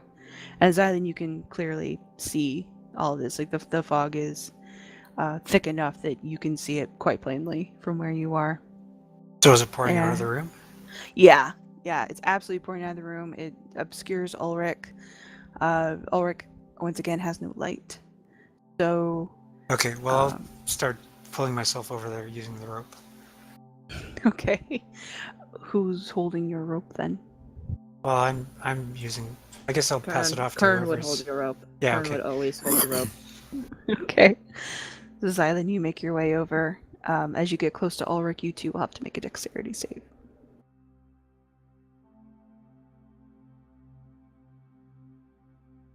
That is not enough.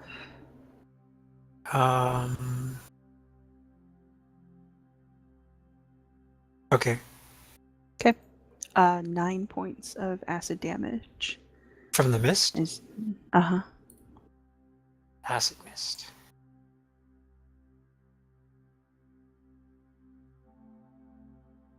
Now with your goggles on, you can see a little better than Ulric into the room, so you can get a better general sense. And you are looking at the other half of the room that you saw from the south. The walls, however, do close in around the pool here. So the walkway is not continuous all the way around. Okay. Well, I don't have the cloak or the acid container, so I'll pull Ulric back and shut the door. Since it slides into itself, you don't have any way to shut the door. Oh, well, that's awesome. It slides into the walls on either side. Yeah, they've all opened that way. The clan door and both the marrow doors slide into the walls next to them, so you don't have a way to close them. At least not physically. What now, genius? Well, Lana, do you want to go take care of this real quick, and then we can not be here? Yeah, sure. Give me the acid jar. Xylund has it. He's here. I'll help Kern hold the rope. Lily has it. Lily has it. Oh, Lily I has will it. collect that from my sister, collect the other thing from Ulric, and get this over with. Once Lana makes her way over here, I want Kern to toss me the grapple gun, too. Okay. Alright, dex save out of Lana, please. Yeah, I was gonna cast haste on myself as I approach this. Okay, Why not? that's cool. For advantage on that, because I don't want to die. That is my dex mod. I'm just very bad at flipping games. That's fine. Alright. So you manage to avoid the damage from the fog, which does, again, burn your eyes and have an effect. You can very blurrily see this walkway here. But as mentioned, you're 2 big steps away from the edge of this stew. 2 big lack of a steps better forward term. it is, then. Okay. Now you're on the edge. I have an With acid Ulric at your jar. back. Oh, yay, that 'Kay. somehow doesn't help. Try to fill the acid jar. Okay. So you bend down towards the pool Try to catch the With white your- floaty bits. I will with your attempt. your acid jar in hand. Xylund, your sword, which everyone can hear since you're all within 30 feet, begins to scream again. Stop! And